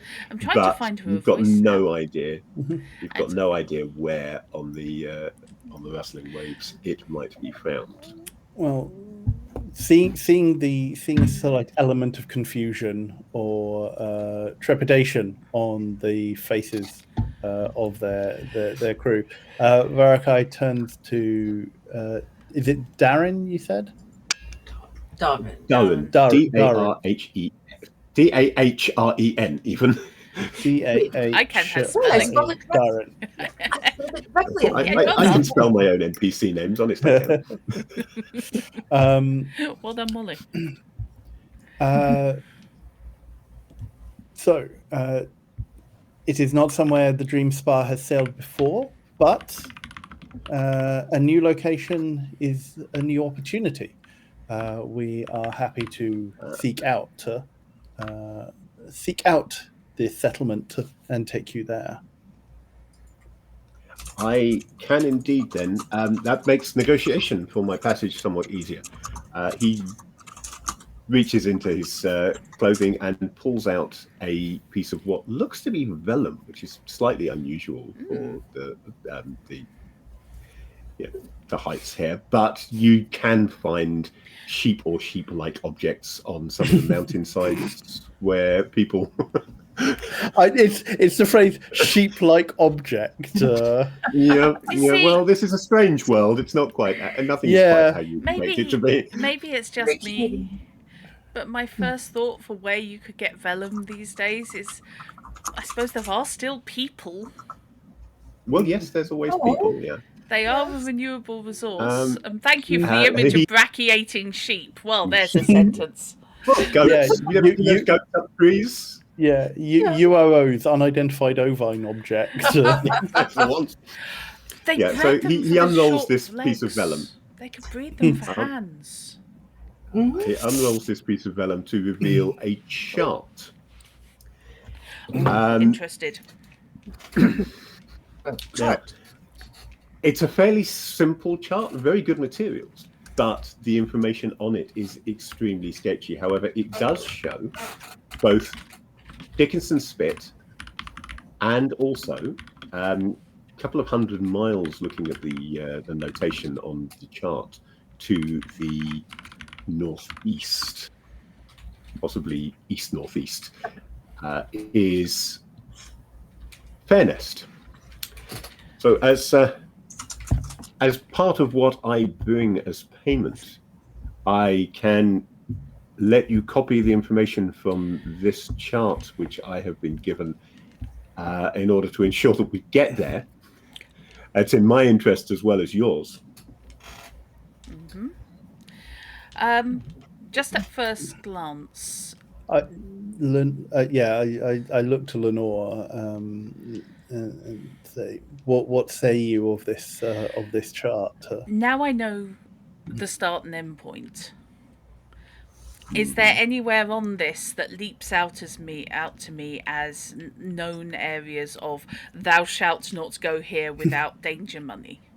Here be dragon-like objects. Yeah.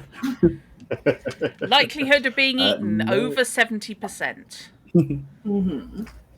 You don't have a great deal of information about where are dangerous. The dangerous places that you know about, obviously, are various rifts, and Okay. there are no rifts between these two locations.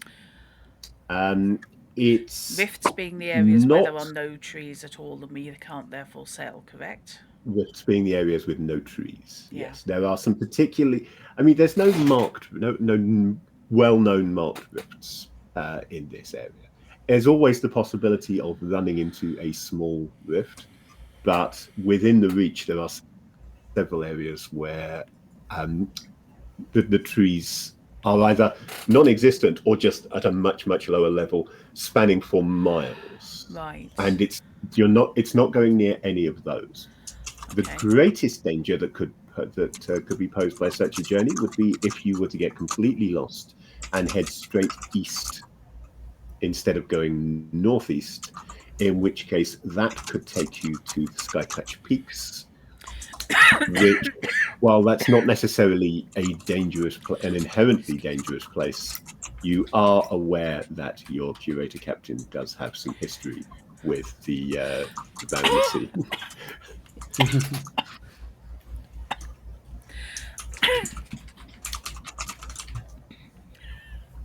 You okay there? Yeah, that's fine.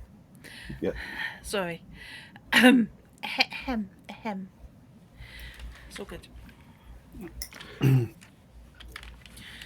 So, yeah, basically we bear This- northeast and then northeast, I think, and that will take us clear. Seem fair? Yeah, it's a relatively straightforward journey, as far as you know, but it does depend on whether you run into anything unexpected along the way. And no hazards leaping out at me.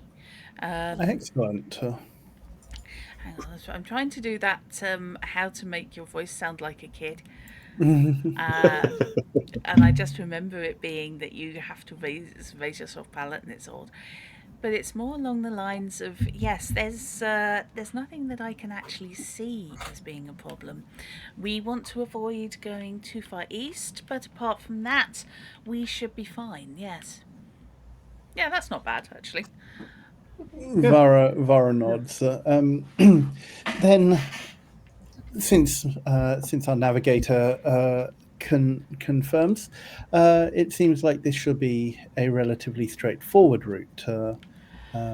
Obviously, we will take a copy should we agree passage. And this is this is where, although they are the captain, they haven't been captain for very long, and this is the element that they are not super familiar with, despite having been around people and ships for a long time. What else? What do you have to offer for a journey of this nature? For it may be straightforward, at least on chart, but the hazards are unknown, and it is a fair distance. Venice, like Dickinson Spit, is a trading port, although unlike Dickinson Spit, it does not have a shipyard. So, I may suggest that I can acquire some cargo for you to sell at the far end.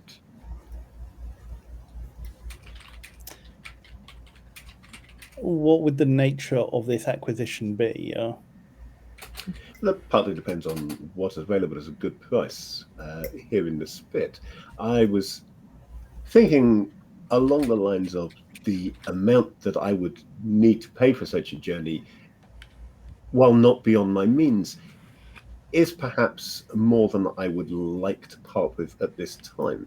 So if I pay less for something which at the far end will be worth the amount that you might require, that would work out more easily for me. I can pay you in, well, let's see, what do I have in store here in the town at the moment? I can pay you primarily in fruits or in salvage, but in fact, the salvage would possibly be a reasonable cargo. I could offer you salvage that you could sell at the far end. I have acquired recently a number of reclaimed pieces of iron. They have been smelted down, a feat which itself raises their value quite considerably because it's not easy to do, as you may well know. So I can offer you a number of iron bars, which, while they might actually sell at a better price here, I originally bought them here with the intention of selling them to the shipyard, but nobody seems to particularly need anything, and I wasn't in a. I have need to be in fairness, so didn't want to stay around and wait for the market to improve. The market in fairness may be better than the market currently here in Dickinson Spit. Or there's the fruits. Fruits don't sell well in Dickinson Spit, unfortunately, but I may be able to trade them here for something that will. Do I have any knowledge of fairness? Or am I likely to have any knowledge of fairness? And, from the stories that I would have heard whilst in the Baron's company here, as it were. Ah, that's an interesting point. So again, that's probably going to be a tides roll. And I will give you advantage because you have a background that ties into the nearest major settlement to Fairnest.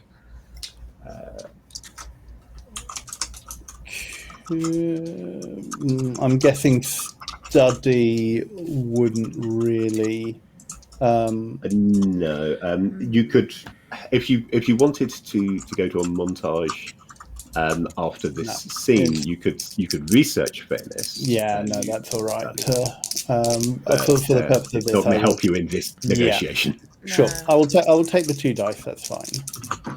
And we get a double 3. Okay, so that is a catastrophe with a twist. Now, I'm not going to be so mean as to take that catastrophe as being literally catastrophic. Yeah. It is just a you don't know. Yeah. In which case, we do have a twist. So, what twist could occur? That is an interesting one. Doesn't have to be something directly related to the actual role, of course. It could be something like somebody else who you know turning up in the in the drinking den here in the film foil.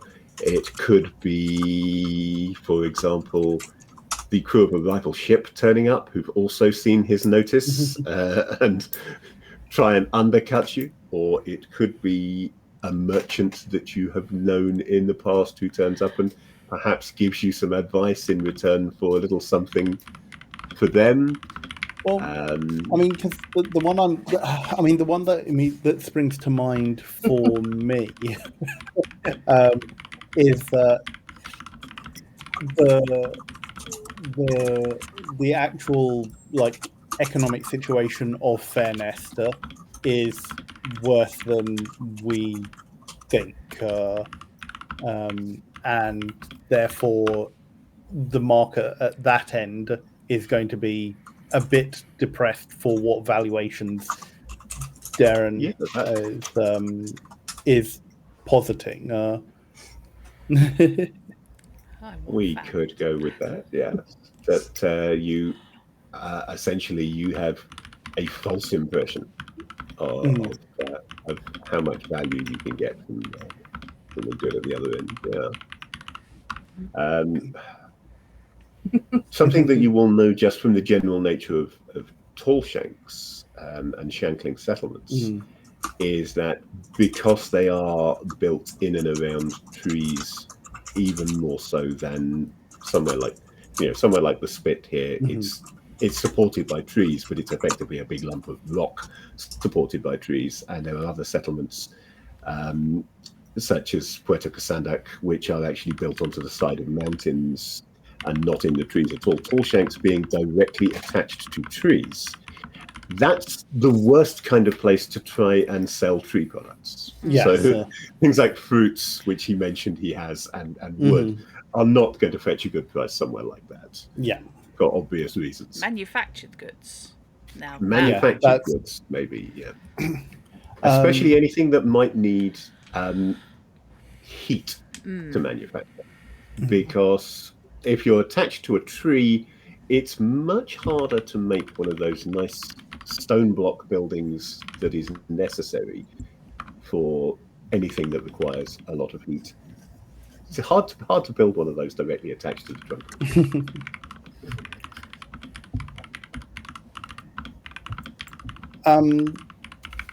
So yeah, if we go with that an economic twist of some kind to be determined, as it were.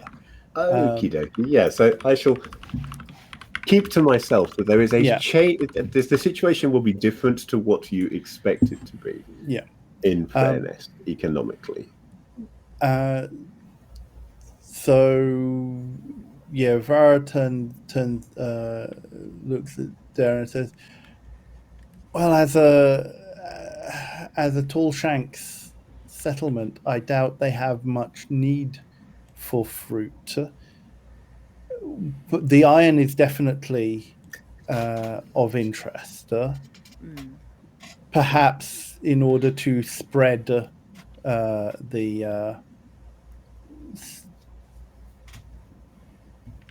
what's the word I'm looking for?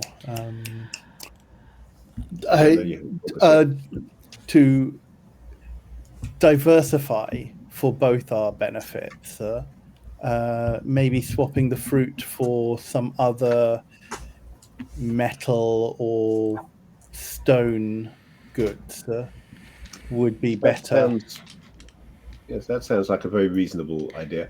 I'm not going to role play through the entire. But basically, negotiation. I'm not Vora's going to make you roll for it either. Yeah, but, what Vora's going to try and negotiate for is part iron, part other goods yeah, to pay for their passage. I wonder if you could. I wonder if he could negotiate a 3-way trade with the distilleries here for his fruit and fruit products, and parlay that into acquiring. Fruit-based drink for the ladies to take. Thanks for that. Cheers. That's actually what I'm drinking. Thanks, Fish. Sorry, Yes. I'm a bit of an Al Murray fan. Yes. Oh God, gotta love the pub landlord. Okay. Pint for the men, fruit-based, white wine or fruit-based drink for the ladies. That is actually a very good idea. Yes, that the fruits could be sold to it can be traded to a distillery in return for some of their product. Yeah. And then you can suggest this to him, and he will be very keen on this idea. And your negotiations will determine a reasonable percentage of what he will be bringing with him. That will be yours at the end of the day. So he will have more cargo than just what he's paying you, but not much more. Clearly, he has reasons to go there other than trade. Otherwise, he would need considerably more to take with him than he's actually got. You get the impression maybe that he uses his trade to cover the expenses of travel rather than that he travels because he's a trader. One of the other questions I want to ask Darren is what is it that he does? What skills would he have?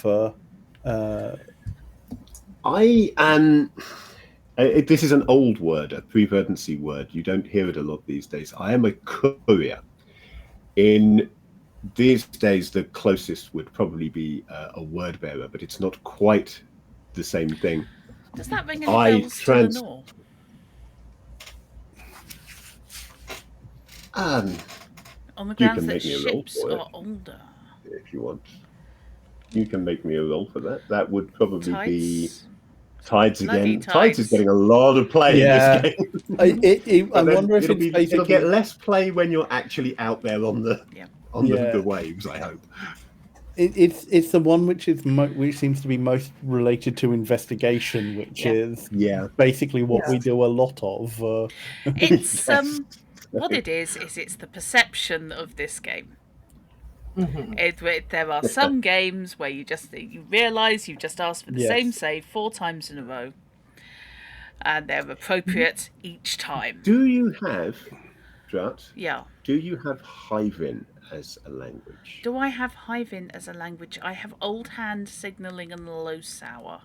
Unfortunately, I have Hyvin. You have Hyvin. Can we cooperate? Yeah, because I wanted to do a sense roll on this guy's motives and trustworthiness. Okay. As well. So, Hyvin is a language which is often found on pre-verdant ruins. So it's an old language. So my theory being that if you had Hyvin, you'd be more likely to know this old word.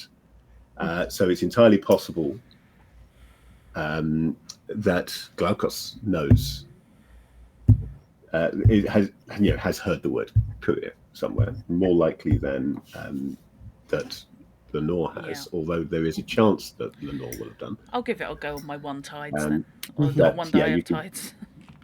Yeah, your 1 die of tides is 5. 5. Okay, so that is a complication. You do know the word, but at some penalty. But you think that it means turnip. Let me just take a moment to see if I can find something. No, I like that. God, and I guess it also depends on what Glaukos' role is. I just have visions of whole settlements. You know those potato bags you can get these days? just have visions of branches with just rows and rows and rows of potato bags full of compost made from organic matter salvaged, recycled from the colony. Oh dear.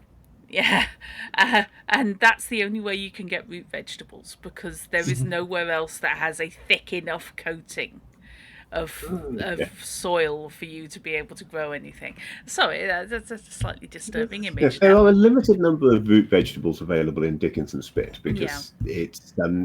If you remember the description I gave at the top of the session, it's rock, vines, and moss. There is enough dirt bound in. It's not one big solid lump of rock. It's several big solid lumps of rock and some smaller solid lumps of rock. And there's enough dirt bound into that there are some places where they can actually grow a limited amount because they actually have dirt beyond just what they manage to do with what they can salvage from trees and so forth. Yeah, I'm guessing they can make a really good mulch. Yeah, I'm guessing grow bags of mulch and compost serve as a growing medium in a lot of places, particularly tall shanks. Yeah. So, you got a complication. I mean, you obviously know I don't need to tell you what a courier is. It's a font, I'm not going to reveal that information to you now that, yes, it is indeed, it's a font. As he's using it here, we are kind of thinking a bit more highbrow than the guy who brings you Amazon parcels. Okay. So a proper courier, the sort who in this day and age would have probably locked briefcases, and possibly handcuffs, that kind of thing. Oh my God, I've just come up with the secret language of couriers.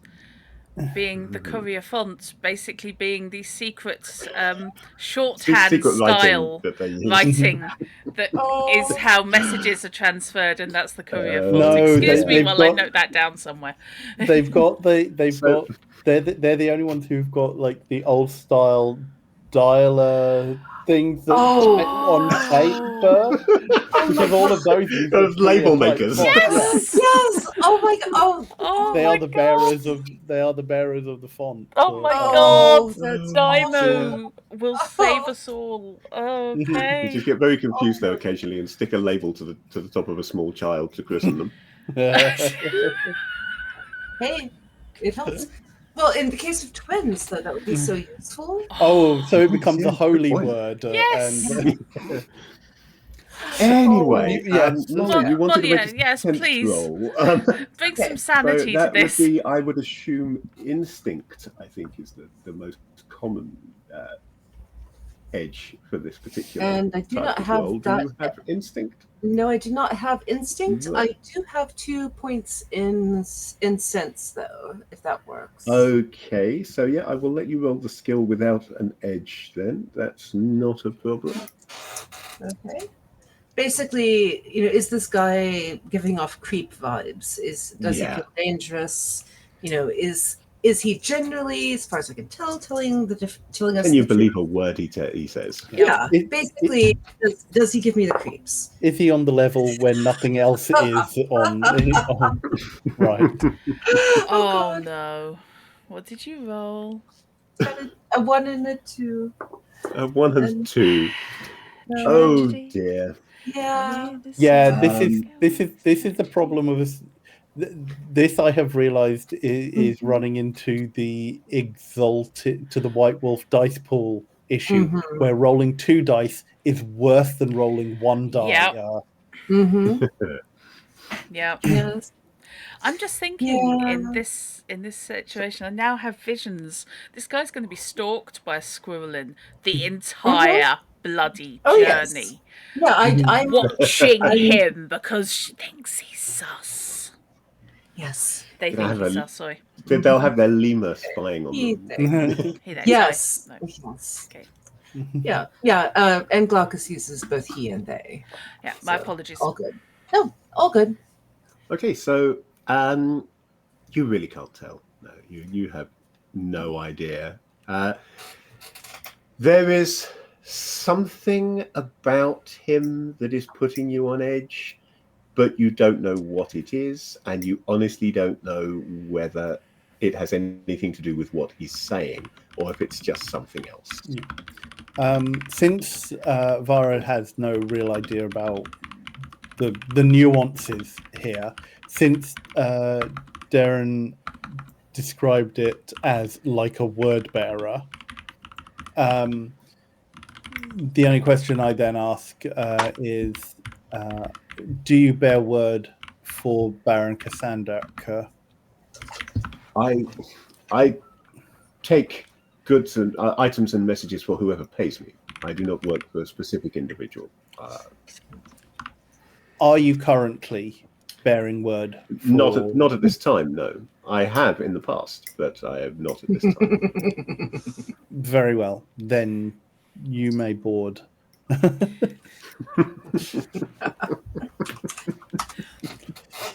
But I'll be watching. Then I believe we have. Then I believe we have a deal.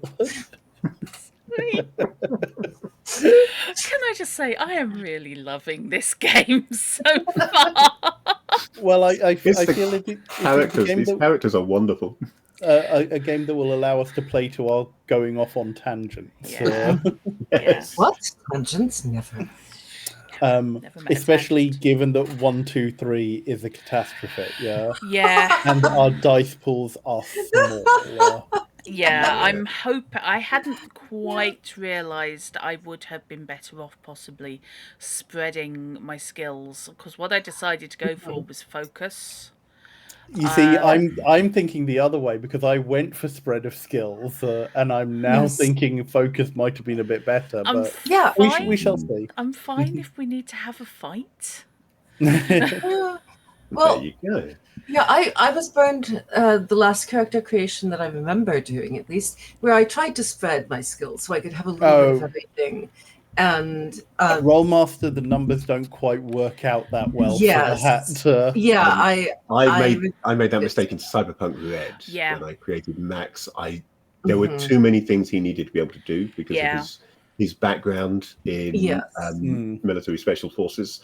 Very difficult to get a properly trained special forces character on the number of skill points available in Cyberpunk. I shouldn't have tried it. yeah. Well, none of us knew I that, think- but yes, Yeah, with hindsight and having created more experienced characters now, yeah. with hindsight, there's also it's a case of knowing when certain things are story elements and certain things are actually character elements. Yes. Yeah. Yeah, I just was thinking, oh, this might be useful. I'll be a jack of all trades. No, I fully get you. I generally play jack of all trades, regardless of the number of skill points I have available in a given system. Yeah, somebody. I hate tears not their being able trousers. to do a I thing, meant so that. I try and put as many things on the board as possible. Yeah. Yes.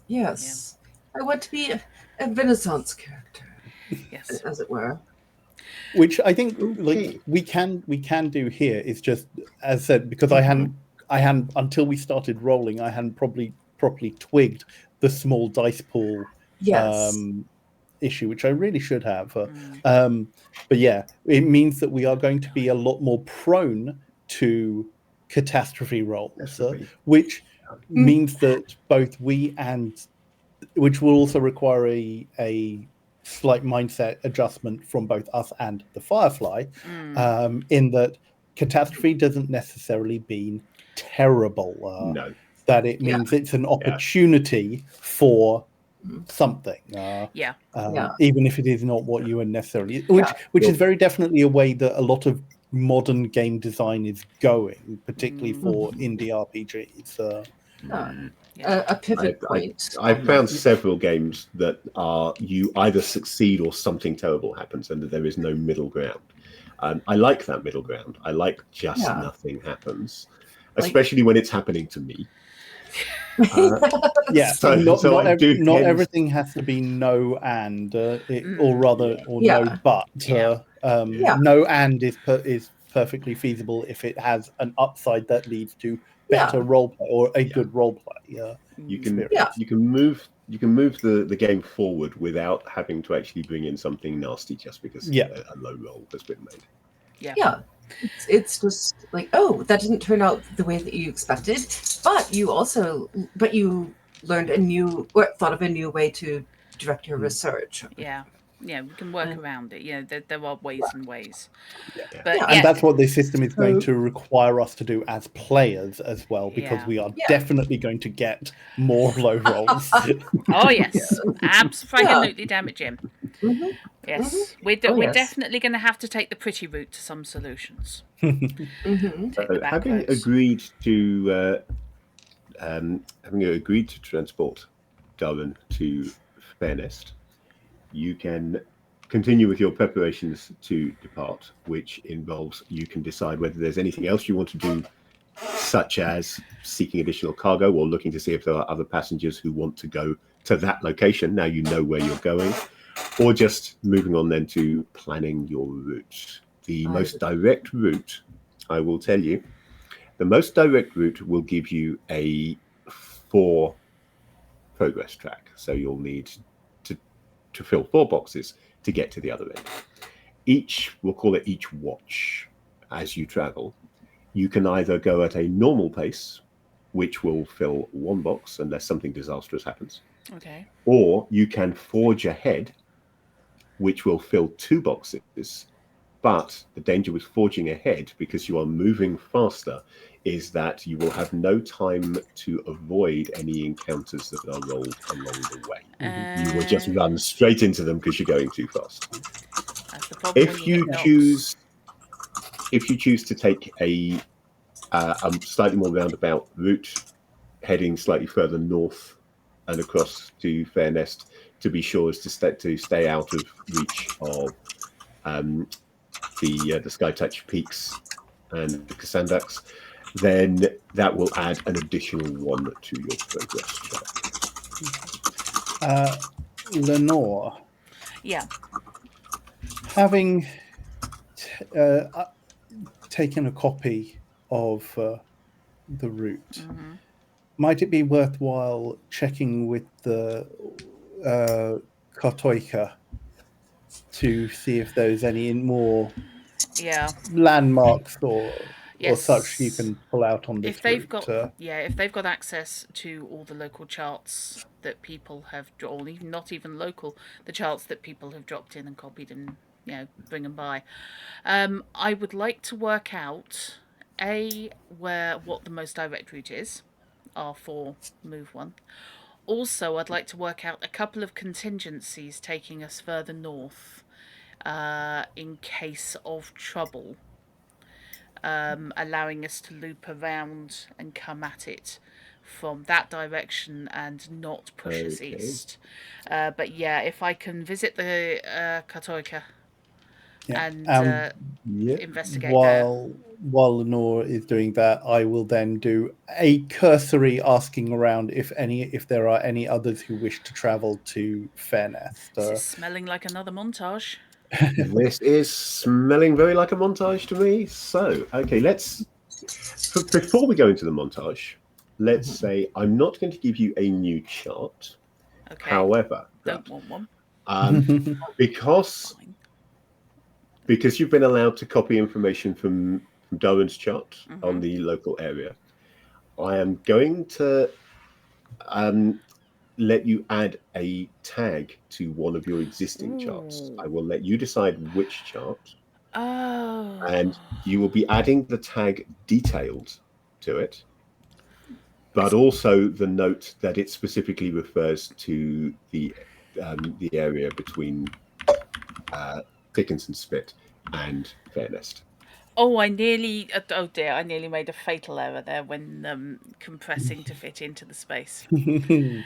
No, be very careful with that one. Yeah, that was dangerously close to vaguely obscene. Actually, very, very rude. Yep, no, that's fine. I'm adding that to my old tradeway, which is the one I was researching earlier. Okay. And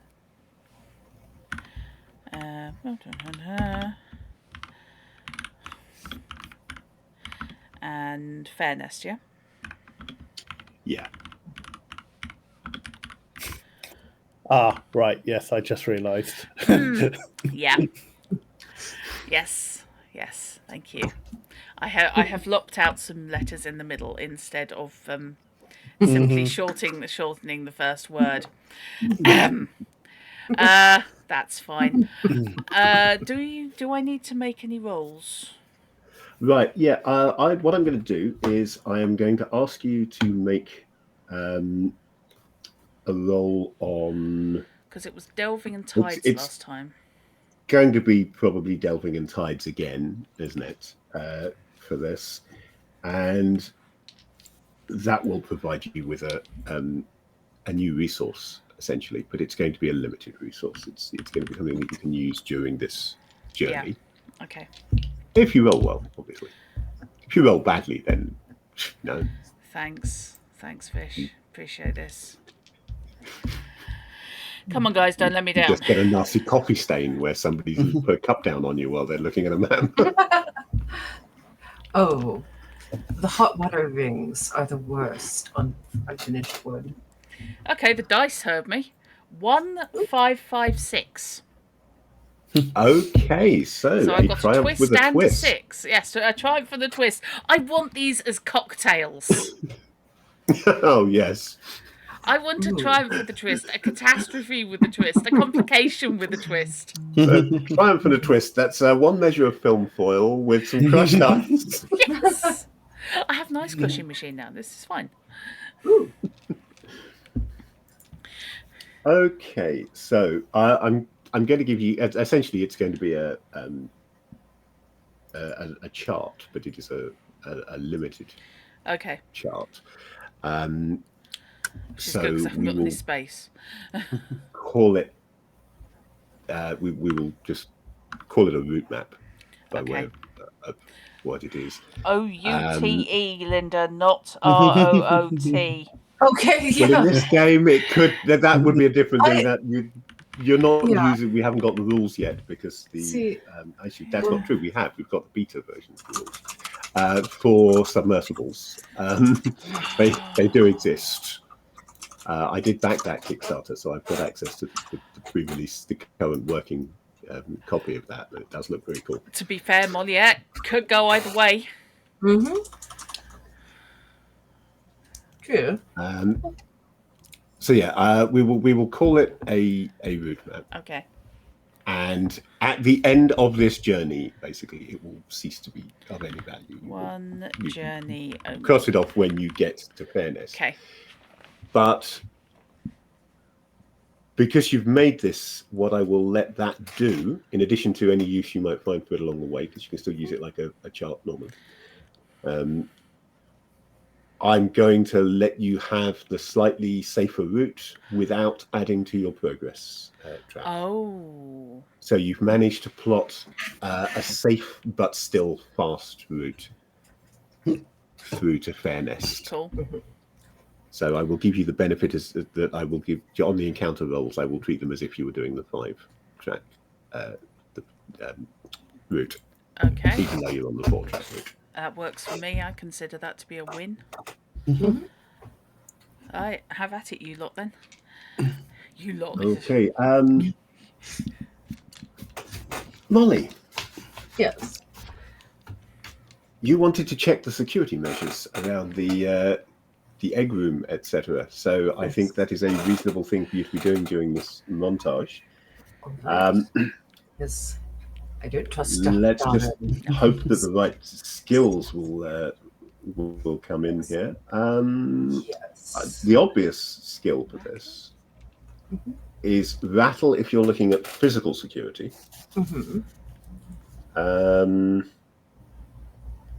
And possibly,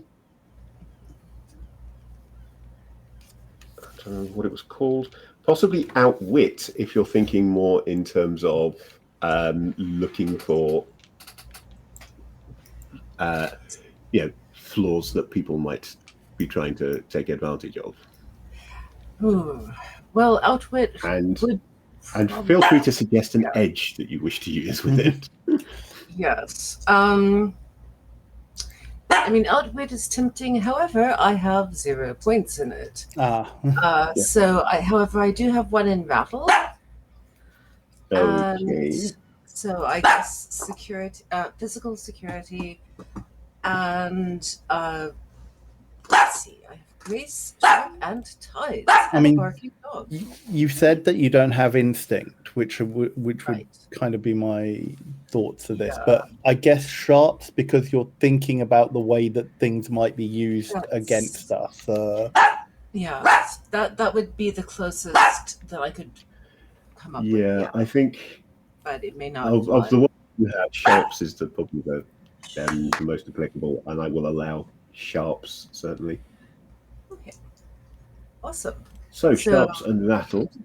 That's 2 dice. And please work. But you didn't work. Oh. I got a 2 and a 3. So basically, I made. Okay. Well. Okay.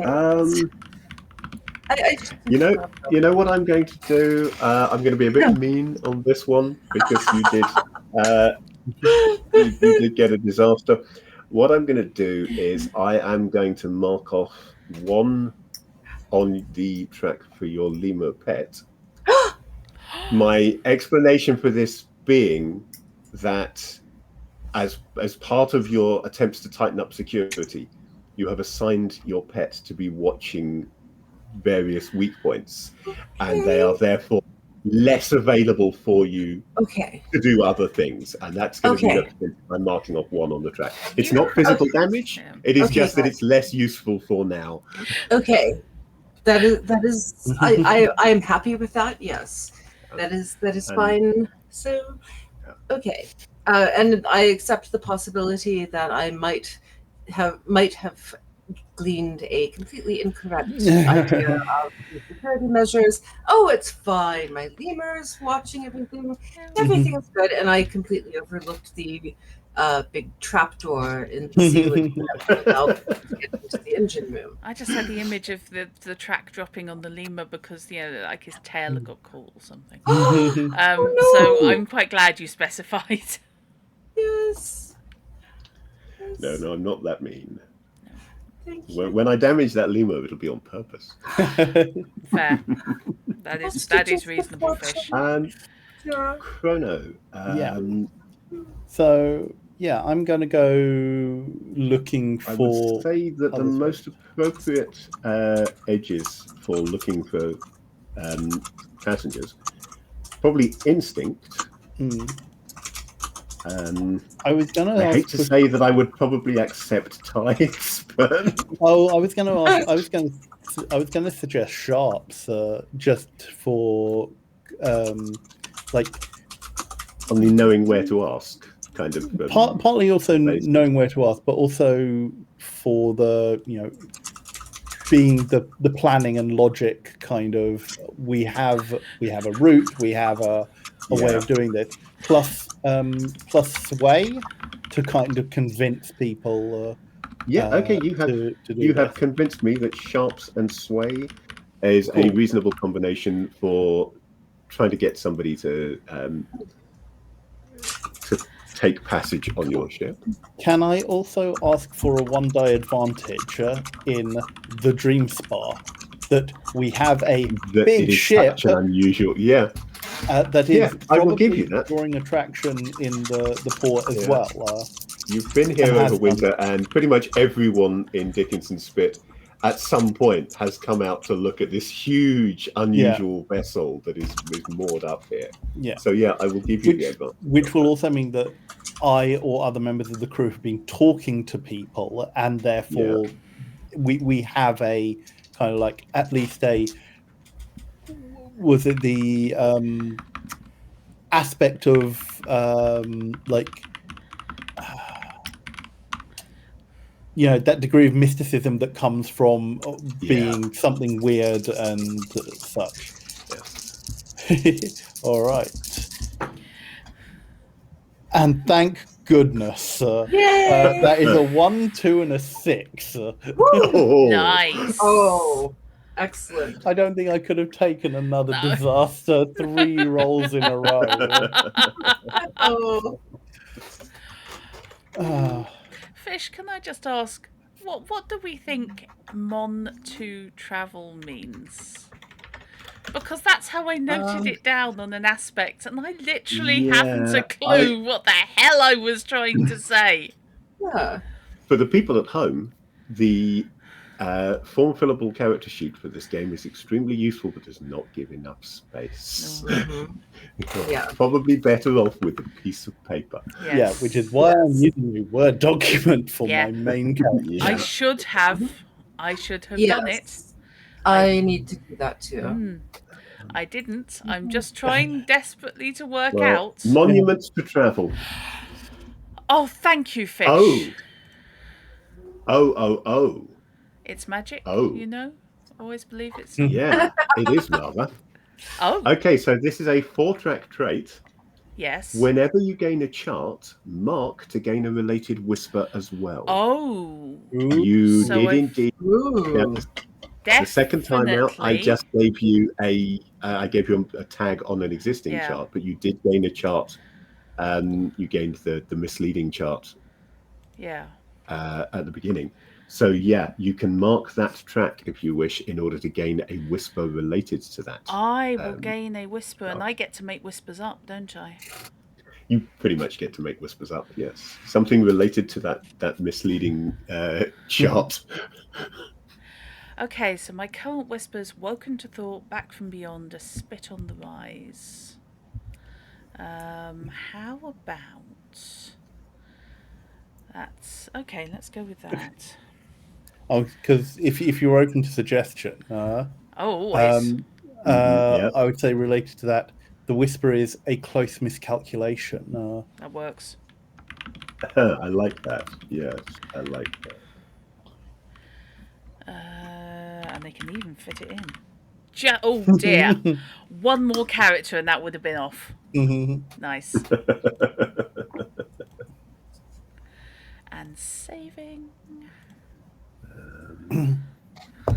Oh, I Trying to hate work out. Acrobat. Why do you do that when saving? What? Yeah, trying to figure out. Earlier this week, I thought, okay, I don't like the PDF version. I'm going to recreate this form in Inkscape.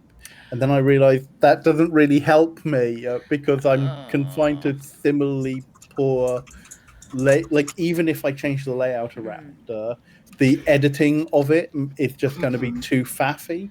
So no, let's go back to old school, a Word document. Yeah, I'm Okay, thinking so all of my third ed and second ed characters were done. I might hit up Affinity and see if I can play with the formatting, just to give a little bit more space.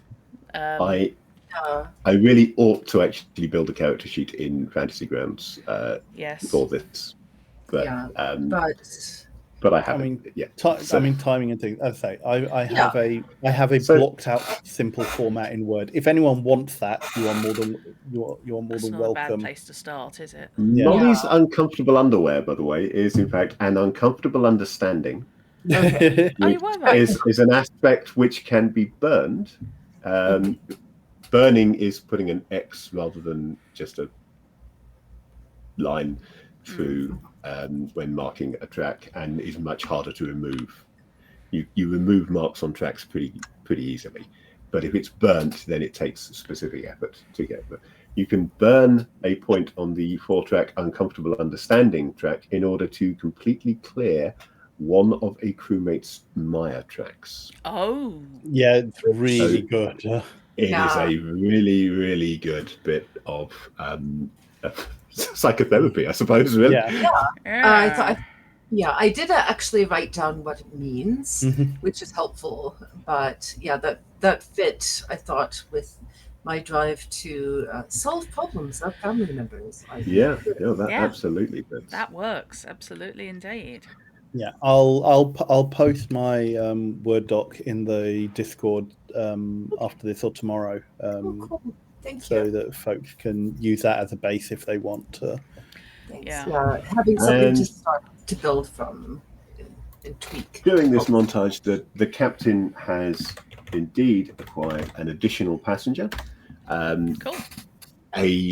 Another trader, or an actual trader this time, called Periton, Again, an ardent. That's what most of the people in the Spit are. And he didn't have specifically fairness in mind, but he had cargo which you were able to persuade him he would be able to unload at fairness in return for a share of the proceeds, essentially. What did you say his name was? Peritin, Peritin. Thank you. He's a middle-aged, ardent, fairly well-dressed. He would seem to be a successful trader. And so, yeah, no, he doesn't help with any. Oh, Can you imagine having hay fever in this setting? Oof. No. oh. I think 300 years after the Verdancy, I think that has been bred entirely out of the population by now. Although it's a massively recessive trait Yeah. for those, and horrendously affects those who do have it. Oh. I think in this setting that those people, however, don't make it past infancy, Yeah. so you never find them. Well, if you're Unless they are very wealthy Yes. and up a mountain somewhere away from the plants. Yeah. yes, I was just thinking if you're wealthy enough to provide air cleaners, like massive air cleaners, Or that, yeah, they are Air filter perpetual. technology is a possibility. I mean, this is it's a post-apocalyptic setting to all intents and purposes, which means that there are people running around hitting each other with stone clubs, but at the same time there is the possibility for odd bits of old technology lying around, like the chainsaw plows on ships. Yeah, that old Yeah. club, that metal and wooden club is actually a rifle, an inverted rifle, Yes. but no one has actually figured out it's a ballistic So- weapon. Yes. yeah, well, smelting bullets, that takes a lot of heat. It's a fire hazard. I Yeah. think everybody who has and who needs like hay fever things, what they actually do is they have the equivalent of that Vaseline-based balm that goes under the nose and around the eyes. So they always travel with a supply of that, because otherwise they're just going to be the worst seasickness ever In a way, confined to this their is cabin. in a way this is kind of like my time at Porsche, my time at Sandrock, just without the cozy element. Actually, yeah, I always found them incredibly Yeah. sinister anyway. Yeah, well, I bet goggles and some sort of air filter Yes. mask would work. It is Me too. It is standard on the Wildsea to have some form of filter mask, even if it's just a scarf, because spore storms are not at all uncommon and they're difficult to breathe in. So all wild sailors, you will all have something. I mean, not necessarily Lenore, who doesn't breathe, who can just choose not to open her mouth I during think- a spore storm. I think you will find Lenore owns a brightly coloured bandana, which she will pull over her face during a storm because it makes other people feel more comfortable. Instead of seeing this one person wandering around going, "What's the big problem then?" Totally unconcerned. Yeah. Yeah. It counts it as Okay, so- exfoliation. I think that's a reasonable place to leave it. We've made preparations. Next session, we can actually set out and begin the journey to Fairnest. Excellent. Cool. Right. When we are playing again. I can speak English. It's my first language. It's fine. When shall we crew meet again? Yes. Oh gosh, the weekend of my birthday, potentially. Oh, I'm guessing we can work this out off. Yeah. off screen, Yes. though, but yeah. In Okay. future streams, I believe we are now going to be mothballing for the summer, probably until autumn, till late autumn, whenever. We're now going to be putting hint plays on hold. Well, there'll be one more game. One more Because game we've when we got- can do it. When we can fit it in, but yes, Yes, which is Dice's Cyberpunk Red. yes, part two of that. Yeah. But then, yeah. But we will be unfortunately, mothballing for a little bit. with Gen Con going on, that's the thing. So future sessions of this will be going out on my channel on Druttercup.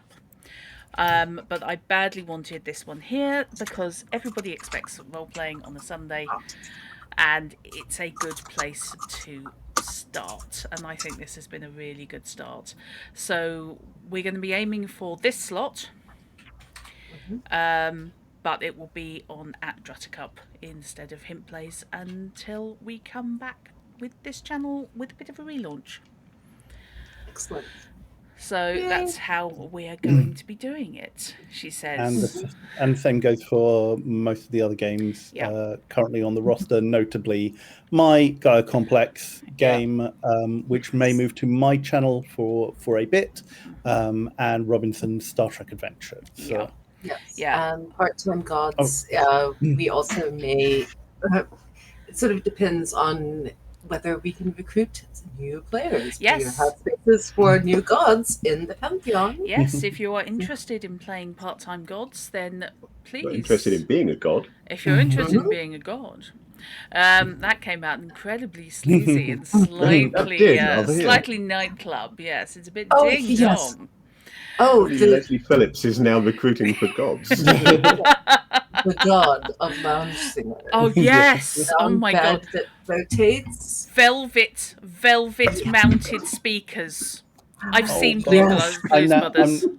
I'm now thinking Fontaine from DS9. Yes. Okay. Fontaine, However, dragging this back, if you're interested, then please, you can follow Moliere_Sue on Twitter and message there, or you can contact on the Discord as just posted there. And you can certainly throw your hat in, have a chat with them about part-time gods, and get some idea of what you'd be getting into quite a lot of fun. But otherwise, yes, we will be splitting off games onto people's individual channels for a bit before we bring back Hint_Plays bigger, better, and more organised. Emphasis on the more organised in future. So keep an eye on all our social streams. I will be still using the Hint Plays on Twitter for as long as Twitter still exists. Yeah. So I am not calling it shit. It's the social media platform formerly known as Twitter. Yes. Yes. Well, it has come to shit. Yes. So I will be using that to keep people updated on all our games across all the channels, as well as everybody's individual socials. So hopefully you'll still be able to find us. And that would be really lovely. And dear God, we all need the followers. Please help. So thank you very much indeed. And Fish, is there anything you would like to say in conclusion? Final words, Jerry. Well, I hopefully will be doing more streams on my channel. I have no stream schedule at the moment for reasons to do with real world and jobs and nonsense like that. I know. But I'm hoping to slip in a stream whenever I can, mostly on the subject of tabletop role playing at some point in some way, but occasionally just playing a role playing game on the computer if that's what I have to do. And eventually, later in the year, probably I'm going to be more reasonable and say probably beginning of next year. By the time I've had time to settle in to the new night shift work that I'll be doing later in the year, I want to start getting some actual play streams on my channel as well. Cool. So I shall be running this for Drat in the meantime, and for whenever people want me to run this for Drat, but I will be wanting to do some stuff on my channel as well. So if you're interested and you like the way that I misran this one, then feel free to follow me. Also, if you happen to be watching this on the VOD and you're not necessarily in a UK adjacent time zone, American or Antipodean friends, and you're interested, then night shift work might lend itself better to streams in the daytime. Yeah, my Yeah. timing will go very strange at that point. I will effectively be living as if I were Australian. That just means you'll get messages from your sister when you're actually awake. I'll actually be awake when she messages me, yes. Yes. Okay, so thank you very much, and we will see you very shortly back in this time slot, not on this channel, and keep your eyes open. It's a surprise. Cheers, So, everyone, and thank you, Fishy. Thank you, Fishy. Thank Yes. you, Chrono, and cheers, Thank you all Monia. for playing. It's been a lot of fun. Thank you. Okay, bye-bye. Bye.